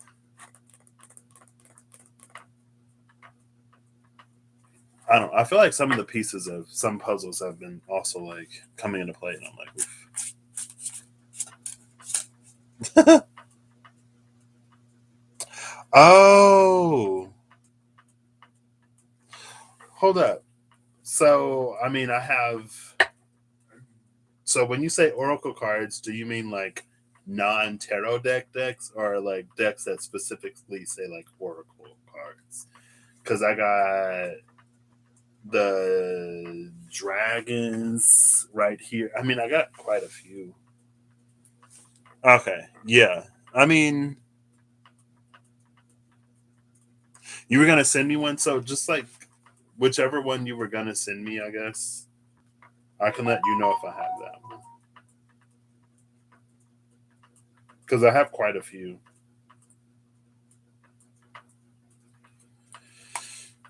Or which one were you thinking about?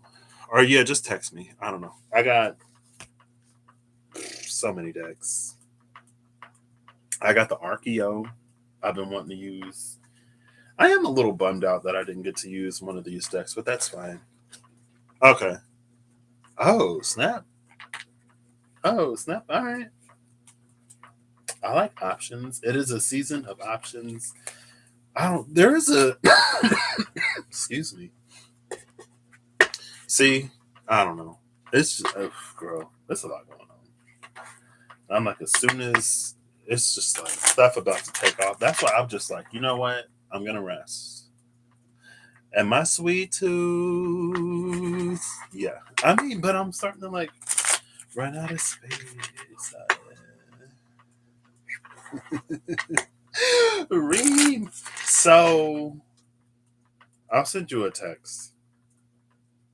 I got a parent. I don't know. I wanted to do something special for my 30th birthday, and I didn't know what I wanted to do.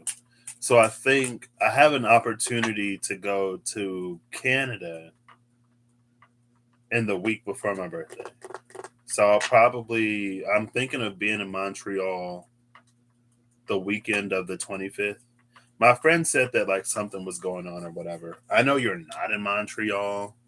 Um, but so I might be, wait, you're in Canada? Are you in Montreal? Because I don't know anybody in Montreal. As far, well, I know one person in Montreal, and that's the person I'm going to see. But then I was going to be in New York the day before my. Oh snap! You are? Oh, we'll have to set it up. Is it drivable? Is it really? I just thought it was like, I don't know, super far. Um, and then I might be in New York, so I need to talk to one of my friends because he invited me to go to New York, and then I was like, dumb. I got triggered. That's when I was going, like, I was working through my happiness trigger or whatever, and I was like, man, like I cried for a good 3 seconds. I don't even cry as long as I used to cry anymore, honestly. Because I was like I want to do this, but like I just like I know I can't. Like I don't allow myself the whatever to like actually have fun. And then I was like, well, yeah, but that doesn't have to be true anymore. And then I was like, you know what? You're right. So then I got an opportunity. I got invited to a birthday party out at it was like there's this I don't know. It's not necessarily synchronicity. I feel like it feels like synchronicity because it's like I'll have a thought or I'll be like, I really want to do this, and then I'll get an opportunity. I was thinking about the lake because there's a lake where I live, and I never go out there. And I have a friend who's new to the area, and he's like, "What do people do around here?" I'm like, "This is cornfield, soybeans, Illinois. People go to Walmart for fun because there's nothing else to do."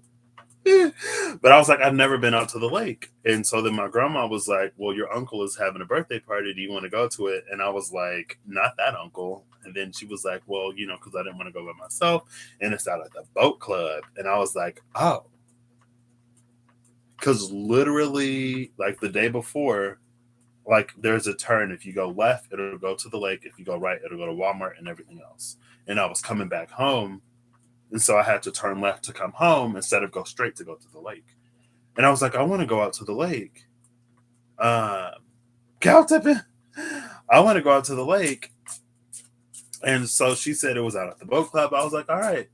And so when I was at the boat club, there was like a whole selfie. There was a selfie box thing or whatever. And my grandma was like, come on, like, come in here with me, like, do this with me. And usually I would say no. I'd be like, oh, no, I'm going to pass. Like, I'm not going to dance. I'm not going to do this. I'll just whatever. But since I had that experience a few days before, when I was like, it was instigated by somebody else, but I did it for me. You know what I mean? Because I'm tired of being the person that doesn't, because like, it's like I haven't been who I authentically am. I stopped being who I authentically am a long time ago because of trauma. Let's just put a trauma sticker on it. That's the reason why. And I've been doing so much healing. And because of that, I was like, I don't want to not be me. And so I went into the selfie trap with my grandma, and it was so much fun. And like she was hyping me up or whatever, the lady who brought it. And then she was like, oh, like if y'all gonna go in there, go in with him because he's like whatever. And then at the end of the night, she was like, you were the life of my party tonight. And I was like, what? I was the life of someone's party? Like, for real? It was real fun, y'all. I went in a few times. Everybody wanted to go into the selfie trap with me. Anyway. Because it's like I encountered limitations and fears. And I was just like, I don't want to do this anymore. Like, this ends today. So, yeah. Now I might be going to. So yeah. Anyway, he invited me to go to New York with him. Not on the same day, but it falls on that same weekend. So I'll have to see. So I don't know if I'm going to be in Montreal or if I'm going to be in. But like Montreal is so close to New York. I was like, I can just go to Montreal and then go to New York after. So I don't know. That's why I haven't like said anything yet. It's just like I don't know. It's crazy. And then like, so I don't know if I told you, Reem, because like for a minute, low key, like Dana was gonna be the next person that I get to meet in real life. I'm love how I'm going to meet everybody outside of the U.S. before I meet anybody in the U.S. And it's just like it's so crazy how everything is happening. And again, like that's why my happiness trigger was triggered so hard. And it's funny that it was easier to say yes. Anyway, it's fine. I was like, yeah, catch me in South Africa, girl, because why not? On the farm and we can eat chocolate. It's a new Patrick thing and I love it so much. And I ended up attracting it into my experience. And that's why I was like, ooh. Yeah. So, because I have a friend and he was like, because again, I was talking about my 30th birthday. And he was like, well, we could, basically, long story short, he was like, we could go on a safari. And I was like, well, he was like, how do you feel about animals? And I was like, wild animals? And he was like, yeah. And I was like, he was like, before I tell you where it is, like, blah, blah, blah. And I was like, yes, I would 100% be down to go to Africa on my 30th birthday. Like, yes, I am down for an adventure. And like, that's what I wanted. I was looking for adventure in my life. And so, yeah, girl, yeah. And then I was like, well, because I never told my friend when my birthday is or when it is. And when I told him my birthday, he was like, oh, like, I got plans in New York that I was going to do. And I was like, I'll be 30 for a whole year. So anyway, I don't know. But the possibilities, the options are interesting. So, oh, snap. Maui.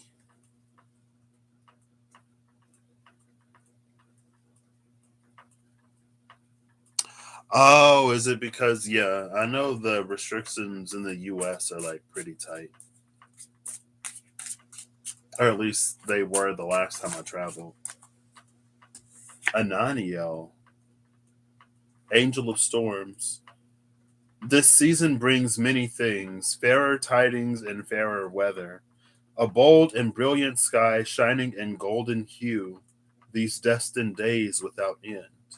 Look to the horizon, my son, see for yourself, its glory becomes us. Yes. Yes, I will take that energy. Thank you. I was like, Ananio, oof, I hope this ain't the one that was drowning people. But it's not. See, I love that like all of the cool angels are coming out. Eighth angel of anger is at the bottom of the deck. We're gonna acknowledge Eighth with an acknowledgement, but I'm not gonna read it. So anyway. Good night, Reem. It was so lovely seeing you. Thanks for popping in. Hopefully I'll see you on I mean there are a few planets on Borderlands 3. I mean, but I ain't trying to interject myself on your time with you know. But if y'all's party is open, I'm down the game. My headset is kind of effed up though, so. But anyway, have a good night. I should go to sleep too. It's been 2 hours. I was gonna come live earlier, but I was stuck on social media. Girl, you deserve a weekend or however long that trip is. You deserve it. I mean, Patrick will be fine. He can take care of the kids.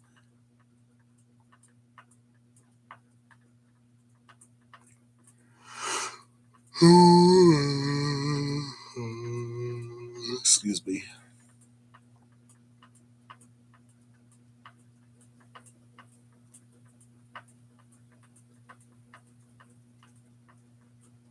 Hey.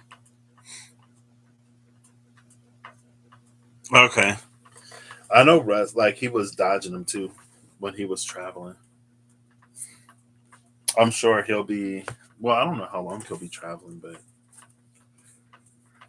as they start to lighten up, excuse me, it'll be easier to get in other places. Yeah, because I remember here in Canada's had lightened up a little bit. Or they like had opened back up.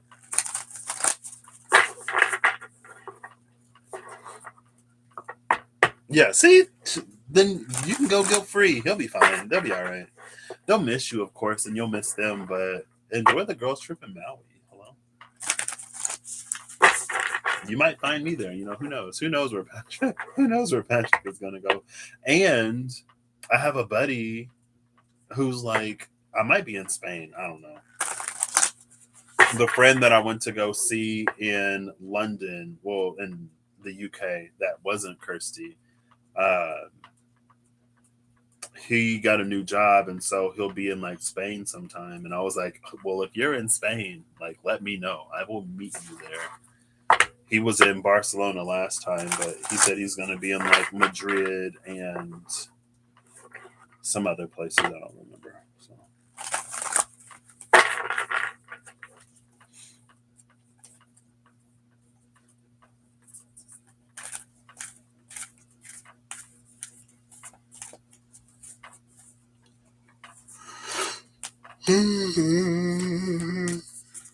Excuse me. I was listening to Spanish cafe music at work today too.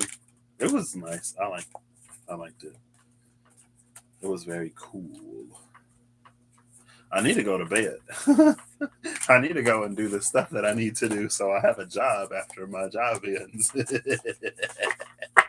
I need to start action in this future. I don't know, but right now, I mean, my options are still, or like my mind is still open to what I do next, but I have two pathways before me that I'm thinking about. They ultimately both culminate in a very similar space, but they start out different. One of them, finally, I got a card. One of them, I like because of the type of work. The other one, I think, I like more because of the environment. But I don't know. We'll see. We'll see. We'll see. I feel like Scorpio better give me something like the way it was treating me. King of Pentacles. What?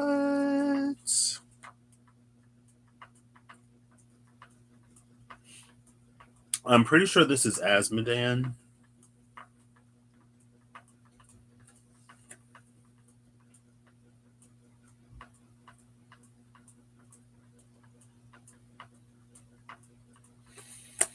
Bottom of the deck is the Page of Swords. Page of Swords again. This is the. I feel like it's the Abomination, but I don't remember. Um, it's like Gluttony, I think.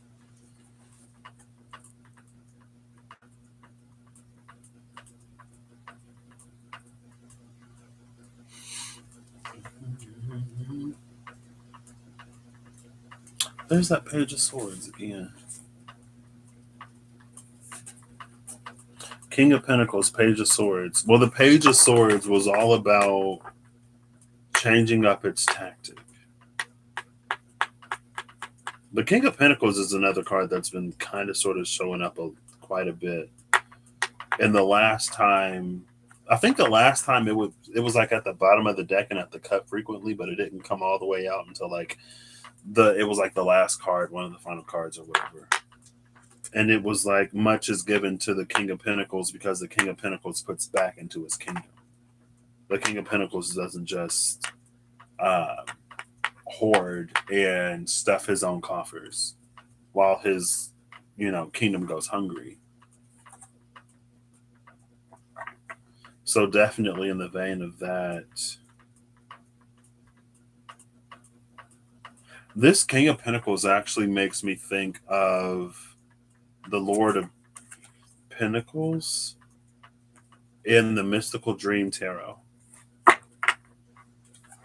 Because I'm not going to find the card, but I'll pull the book and I'll show you in the book. Just because I don't feel like looking through all of these. Oh, it's not in color. Darn it. It's this guy. The Lord of Pentacles. I'm going to find the card. Darn it.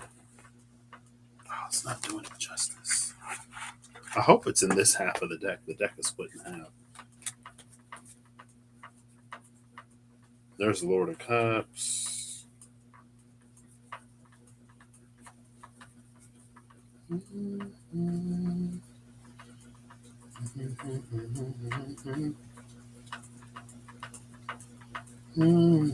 It's in the other half. Oh, come on. I had a 50-50 chance.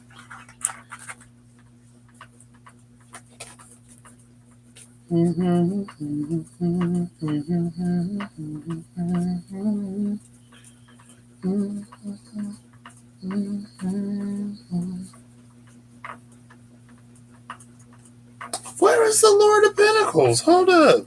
Was it in the other half? Did I just overlook it?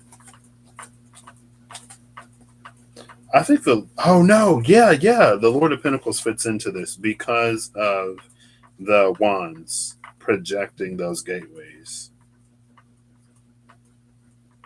It was in the other half of the deck. I just overlooked it. Or it's gone. The Lord of Pentacles has vacated the building. See you, Ariel. Enjoy time with the hubs now that the kids are asleep. Where is this Lord of Pentacles? I feel like there's a few lords that I haven't seen. Oh, there's the Lord of Wands. Oh, the Lord of Pentacles. I saw this Ace of Cups. I saw that Ace of Cups. The Lord of Pentacles is in front of the Ace of Cups. So he was in the half that I picked up. The Lord of Pentacles is in between the Ace of Cups and the Ace of Swords, interestingly enough.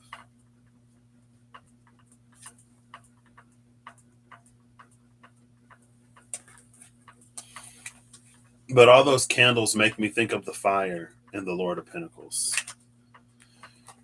And the Lord of Pentacles, I'll just read it in the book because the book says it so nicely. And because it's like it bridges tradition and contemporary spirituality. The Lord of Pentacles wears the turban of the blue flame of truth. He no longer focuses solely on his earthly kingdom, but now seeks connection to the inner realms and rules with spirituality. Is that no? I was gonna say, is that Remy? Did she get on the PlayStation? No, that's my little brother. It's fine. Oh, did I already put the card away? I like that because so verse 10 of chapter 3 talked about there was a judgment call because the lust of the body was given into rather than the spirit of the Lord. The Lord of Pentacles abides by the Spirit of the Lord, and he's the King of Pentacles in the material. It's possible. Um, while he does not dismiss tradition and its gifts, honoring the old ways indicated by the order of nuns, he moves beyond them as indicated by the white veils that open to the heat of his blue flame. He shares his knowledge and thus leads others to truth. He is a master of numbers and can work magic and manifesting plenty from making good investments. He keeps sharp focus upon all his learning and sees wisdom in old connections, holding doors open for conversation and advancement. The flames upon the conventional religious nuns represent the fires of new understanding from ancestral teaching. The Lord reveres all traditions as containing the possibility of enlightenment. Cherishing what is left behind enhances his achievements of the present and views of the future. Gratitude for the foundation and support makes strong his position. He sees and learns from each part of life, absorbing what is necessary for achievement. He humbly acknowledges his faults, continually seeking to learn more and more. Harmony of mind and body is his goal, the marriage of conscious and unconscious to reach perfection. What's this? One second. Oh, I thought that was a card. I love that King of Pentacles. I already put him back. I lost him. He's gone forever. He's gone for good. So I can't show you. But all the candles on this King of Pentacles made me think of him and his blue flame of truth that parts the veil. That feels like that Page of Swords and Gadriel. It's like a new. It's using it in a new way. Kind of sort of using it in the way that it was always intended to be used, but we're human. We're granted an experience. So what does intention really matter? I do want to read the King of Pentacles though, because like I said, let me see if I like this book. So far, I think it's a-okay. King of Pentacles is provider, generosity, and prosperity. This represents someone who is a good provider, either taking excellent care of their own life or the lives of others. They are prosperous, with an ability to generate more wealth.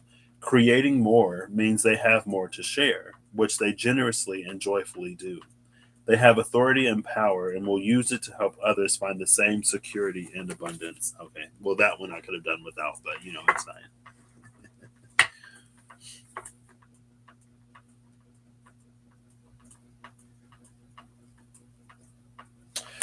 The Page of Swords was using something in a new way when it came to Gadriel.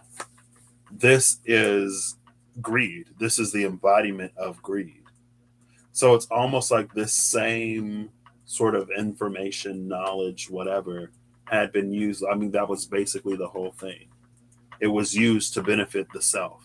And because it was only to benefit the self, that was that bodily lust that the judgment call had been sounded on, because the Spirit of the Lord had not been listened to. Especially when it comes to that Nine of Cups, desire. But with this King of Pentacles, it's not using it in that way anymore. It doesn't use it for only itself. It liberates something from the Two of Swords is on the other side of the King of Pentacles. I accidentally picked up both cards.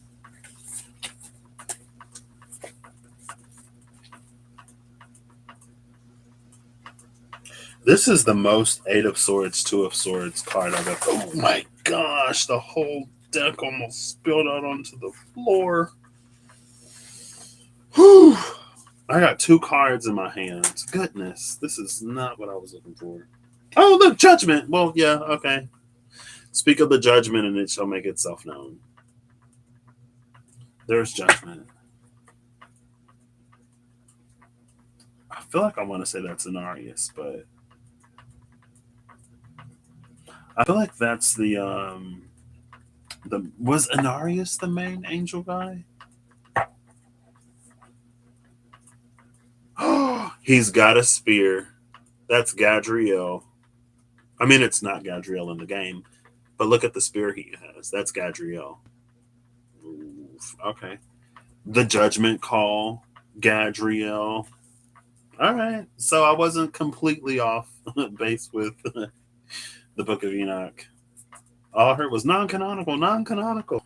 I was like, what does that mean? Anyway, it's fine. This is the most Eight of Swords, Two of Swords I've ever seen because of the blindfold and the ropes. But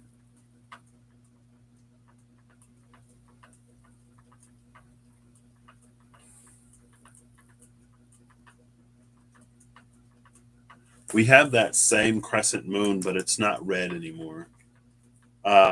Also, these swords are being held by someone else. This is interesting. It feels like the energy of Ganesha. It feels like the energy of Lord Ganesha because he can remove obstacles, but also create obstacles. So it feels like a divine obstacle. Like these feel like the hands of the divine that are holding these swords to like pin someone somewhere so that they seek a higher sight, so that they look within rather than using their eyes to scan their 3D physical environment. And because again, this is on the other side of this King of Pentacles. And greed is what puts us in the mouth of the abomination. Greed is what puts us on the receiving end of Gadriel's judgment. So it's like, we don't want to go down that path anymore. So this is something, it's a space that we're in to face whatever was standing at the doorway to the Ten of Pentacles in this deck, basically. To get us to move beyond selfishness. To get us to move beyond self-centricism, I guess. And like it's the King of Pentacles, so we do still get stuff. You know what I mean? The King of Pentacles generates abundance and shares it. So it's not like, giving everything away. The King of Pentacles is well off.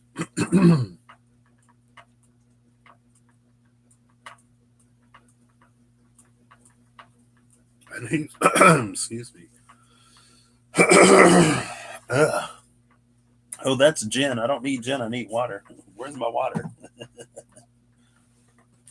There we go.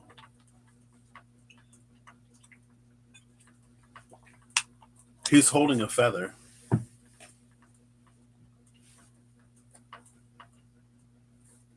So he's not completely.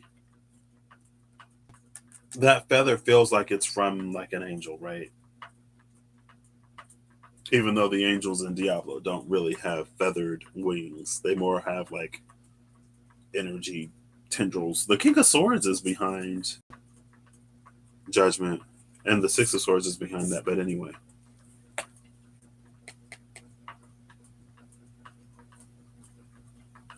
see, but that was the thing, right? When there's only one pair of footsteps in the sand, because that's where we need to learn to walk on our own.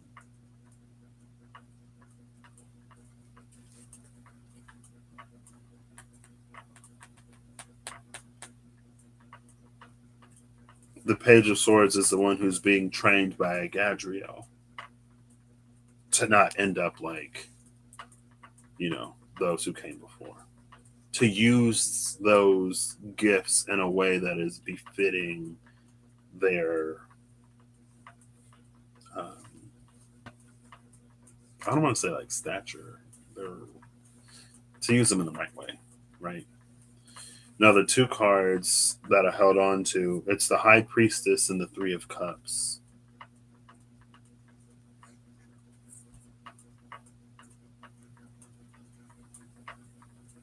I like the High Priestess in the context of this.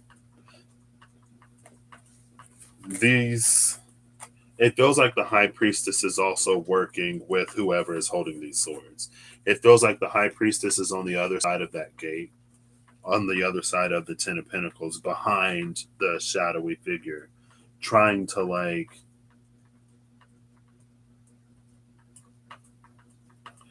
this book that she's literally, oh, okay, well, I was gonna say it feels like the High Priestess is working for us, but she might also be working against us because it feels like the book that the High Priestess is holding is like our book in the collective Akashic library. And so she's like reading all the ins and outs of who we are to help us specifically reach a certain point. That's why it helps us, but it also hurts us because like she will know exactly what to go for. That's the feeling of sort of a lack of control here. I don't want to use the word powerlessness, but also at the same time, like in this card in particular, it feels like this individual could break those ropes. So this is like it's a position that he also allows himself to be in. I think that's also how he can hold on to this feather, because he knows he knows it's for his own good, basically. He knows it's going to pay off in a way.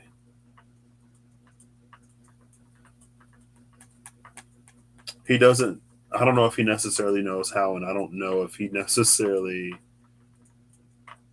expects for this to be as difficult as it might be. You got test anxiety now.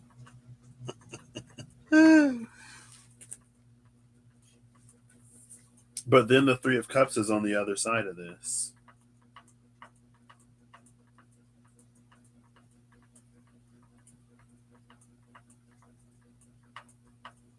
And we see three warriors in full armor. Again, Gadriel talked about shields and the mail and everything. Not only the weapons, but also the armor.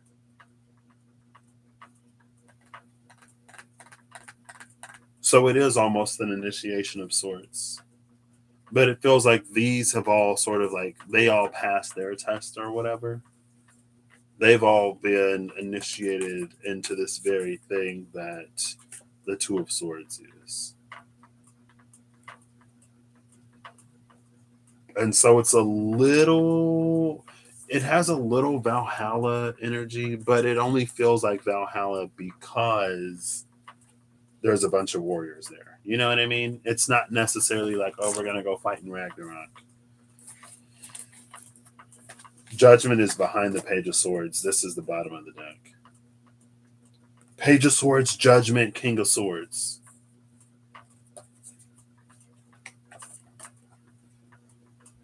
Again, it's like it becomes the King of Swords when it doesn't give in to that greed. So this is it's reading like an actual emperor energy because it's the king of all kings, king of swords, king of wands. Well, we saw the king of swords and the king of pentacles here. The Lord of Cups, the Lord of Wands, and the Lord of Pentacles were all in the same half of the deck in the Mystical Dream Tarot.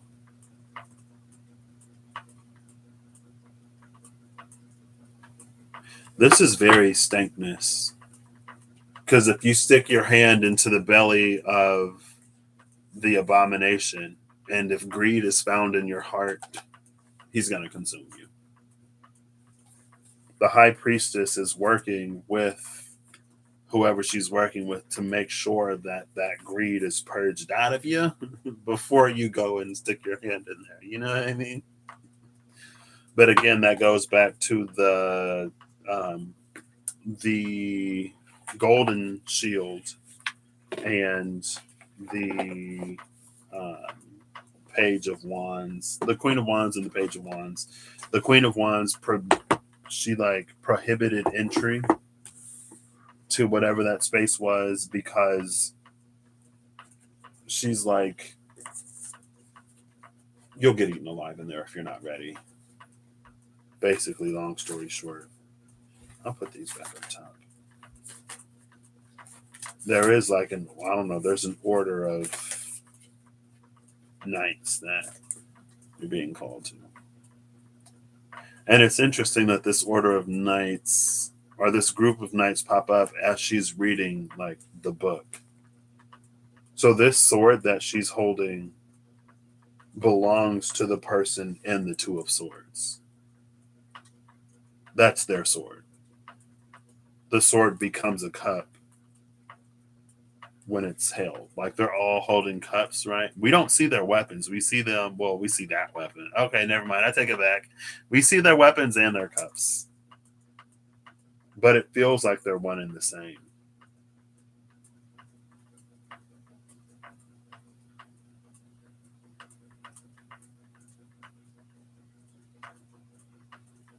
Interesting. 2 and 3. I didn't even pick that up.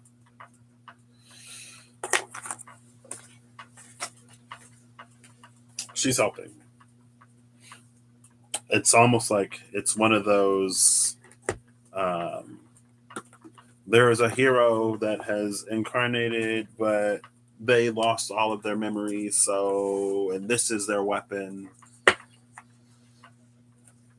So we gotta wake them up. Type of energies, but we're all the hero in our own stories and in our own lives.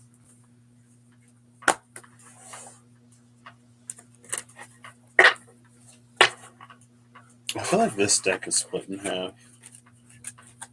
This has been almost 2.5 hours.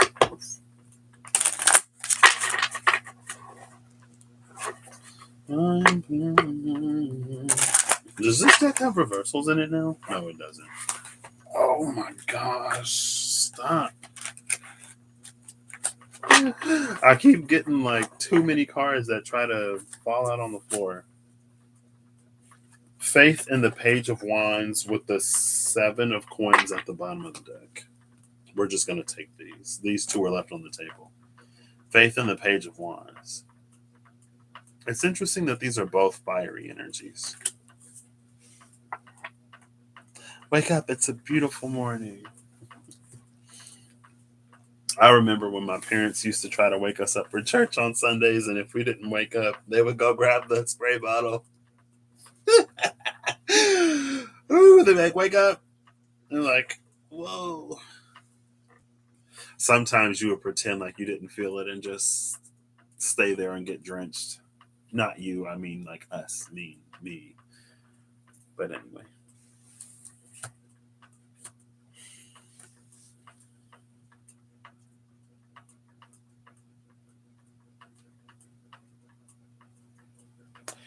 I like this faith card.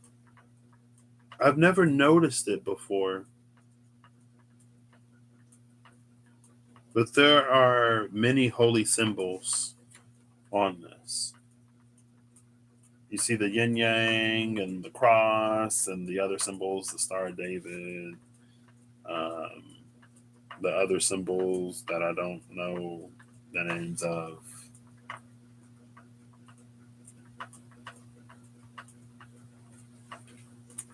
And it's all in a circle.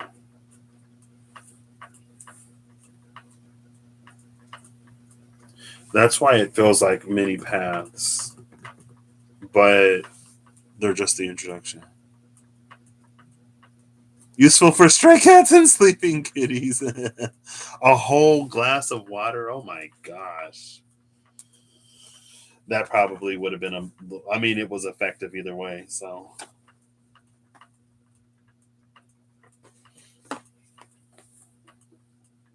yeah, this deck is split in half. So, one half is going to be the faith half, one half is going to be the Page of Wands.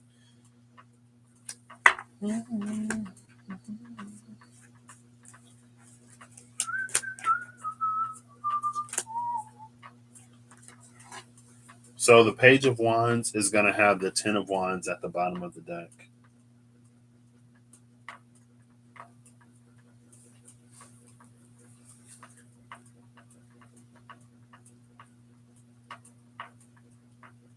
This Ten of Wands, this is Saturn and Sagittarius.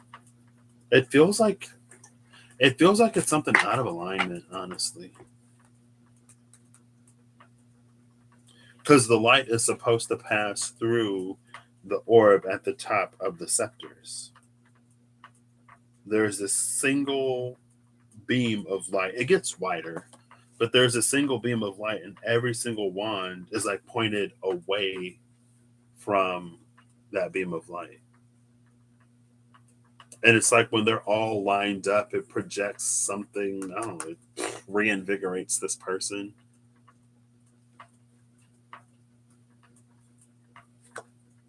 The Emperor is behind that.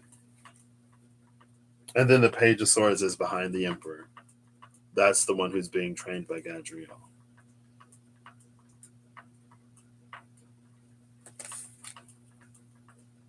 I mean, I guess it is a bit of weight being an emperor. Not necessarily having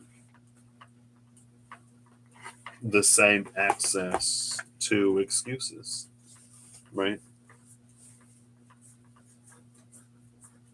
Sounds like military with love. Oh, the Ten of Wands or the whole glass of water. The Six of Coins and Faith. Saturn and Taurus, Saturn and Sagittarius. No, wait. Hold up.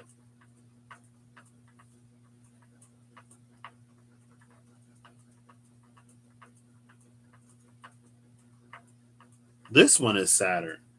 Is that Jupiter? That's not Jupiter, is it? Who was that? Jupiter is like the number 4. Where's the Nine of Cups? Because I know that's Jupiter in Pisces.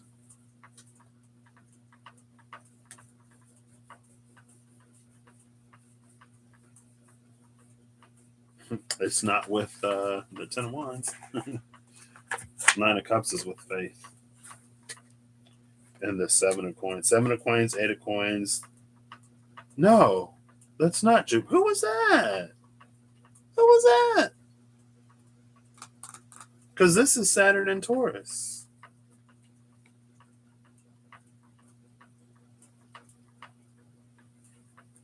Saturn and Sagittarius. That should be. Is that Uranus, maybe?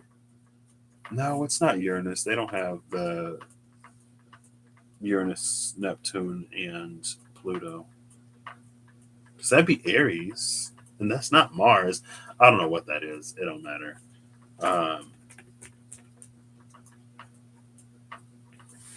Faith in the Page of Wands is interesting.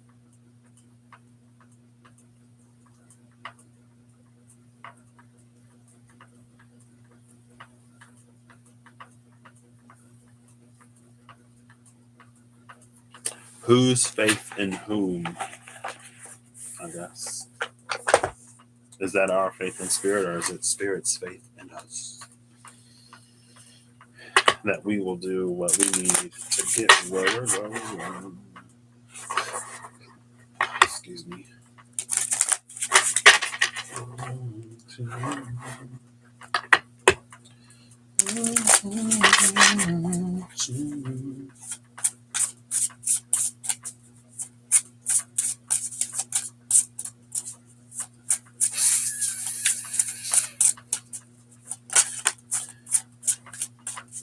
The sun, Mihail,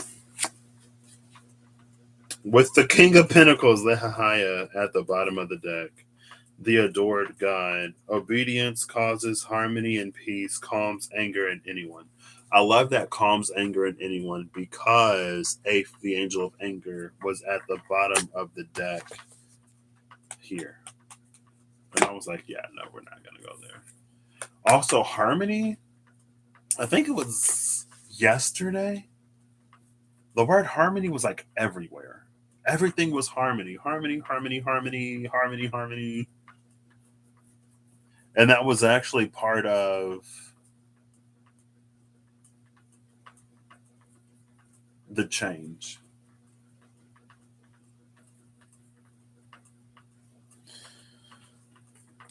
This is 34. Mihail is 64. The vivifying God.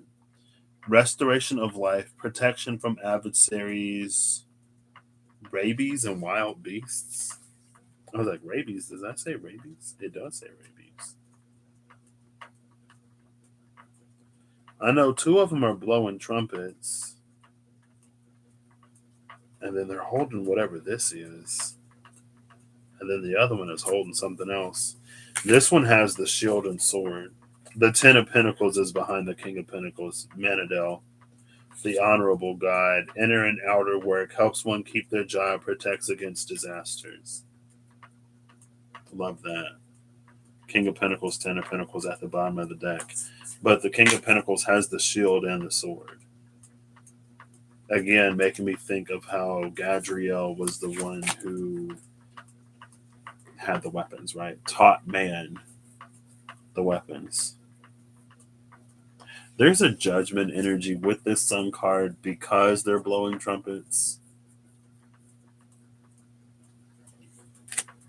I think sometimes when there's like karmic energy, or when there is consequence, or when there's judgment, it can have a negative connotation.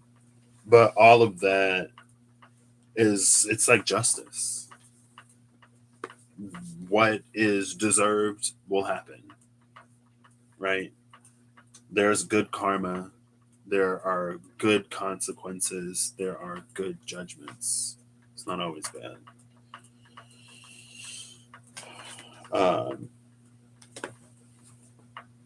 What is that? Here it is. It's a good one. It's the sun, which is 30 more than the 34. 30 is the hangman.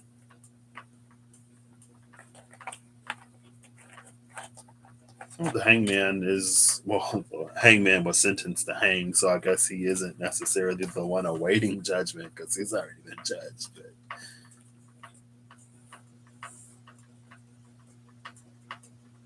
that hanged man between the King of Pentacles and the Sun, it makes me think of Page of Wands and Faith. That Page of Wands is interesting. I can't necessarily get a read on it, but it feels like Faith is the entryway.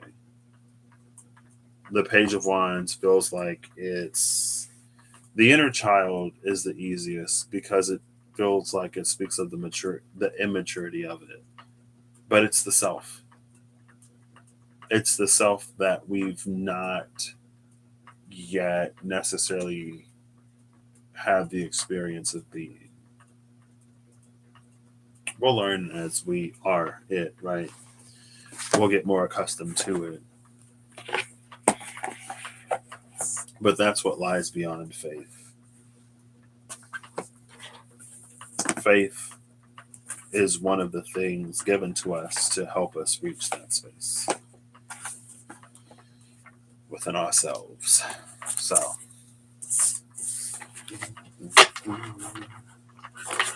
and we'll shuffle up the occult tarot, and we'll get a card here too.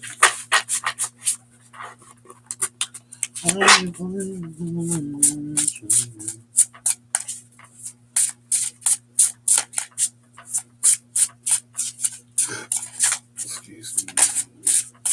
Who are you? The Four of Cups, Shax. Bottom of the deck is the Knight of Cups, Belith. Causes all love that may be, both of men and of women. Number 13. The card that came out is number 44, which is the Four of Cups, and it's Shax. Steals or fetches anything requested, including money and horses. Reveals secret things, brings questionable familiars.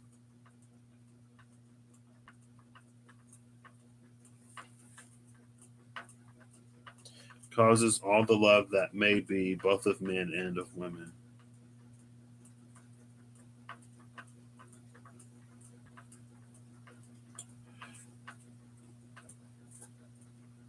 $13 and 44, that's a 444. And then 31, the Nine of Cups is behind the Knight of Cups. 31-13.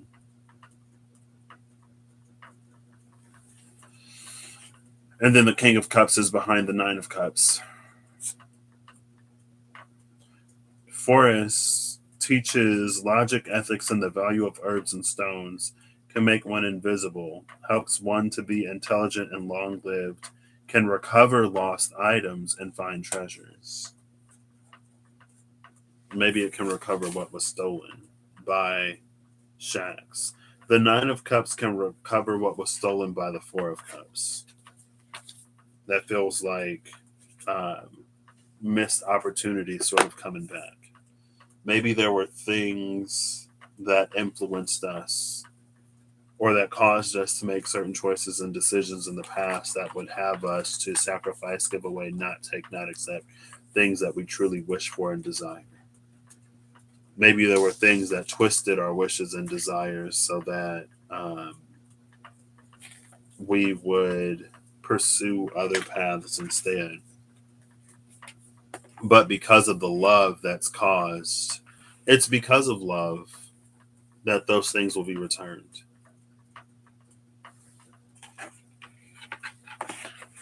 But love is something that can't be forced.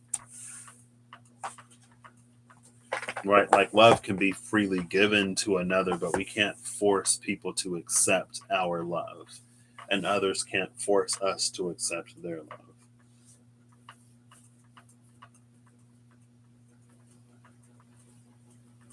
Love returns what I want to say love returns what grief has stolen, but I guess we can grieve many things in many ways. It's not always necessarily lost, but love is bringing it back.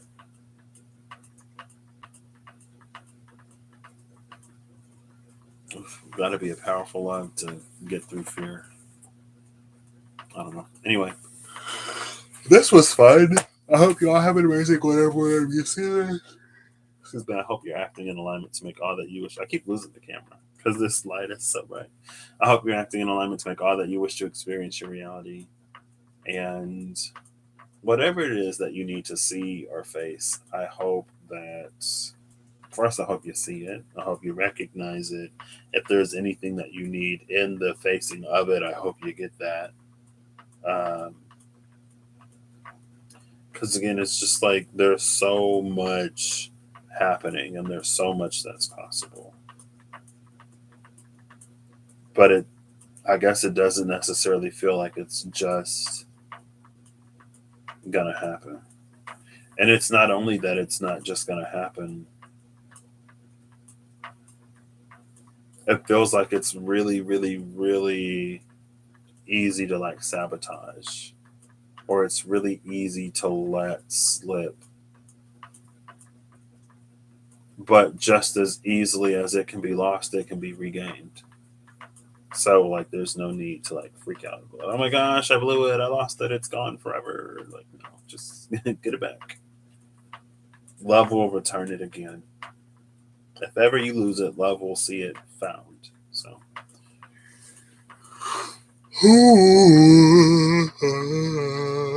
no problem. It's bedtime for me. Good night.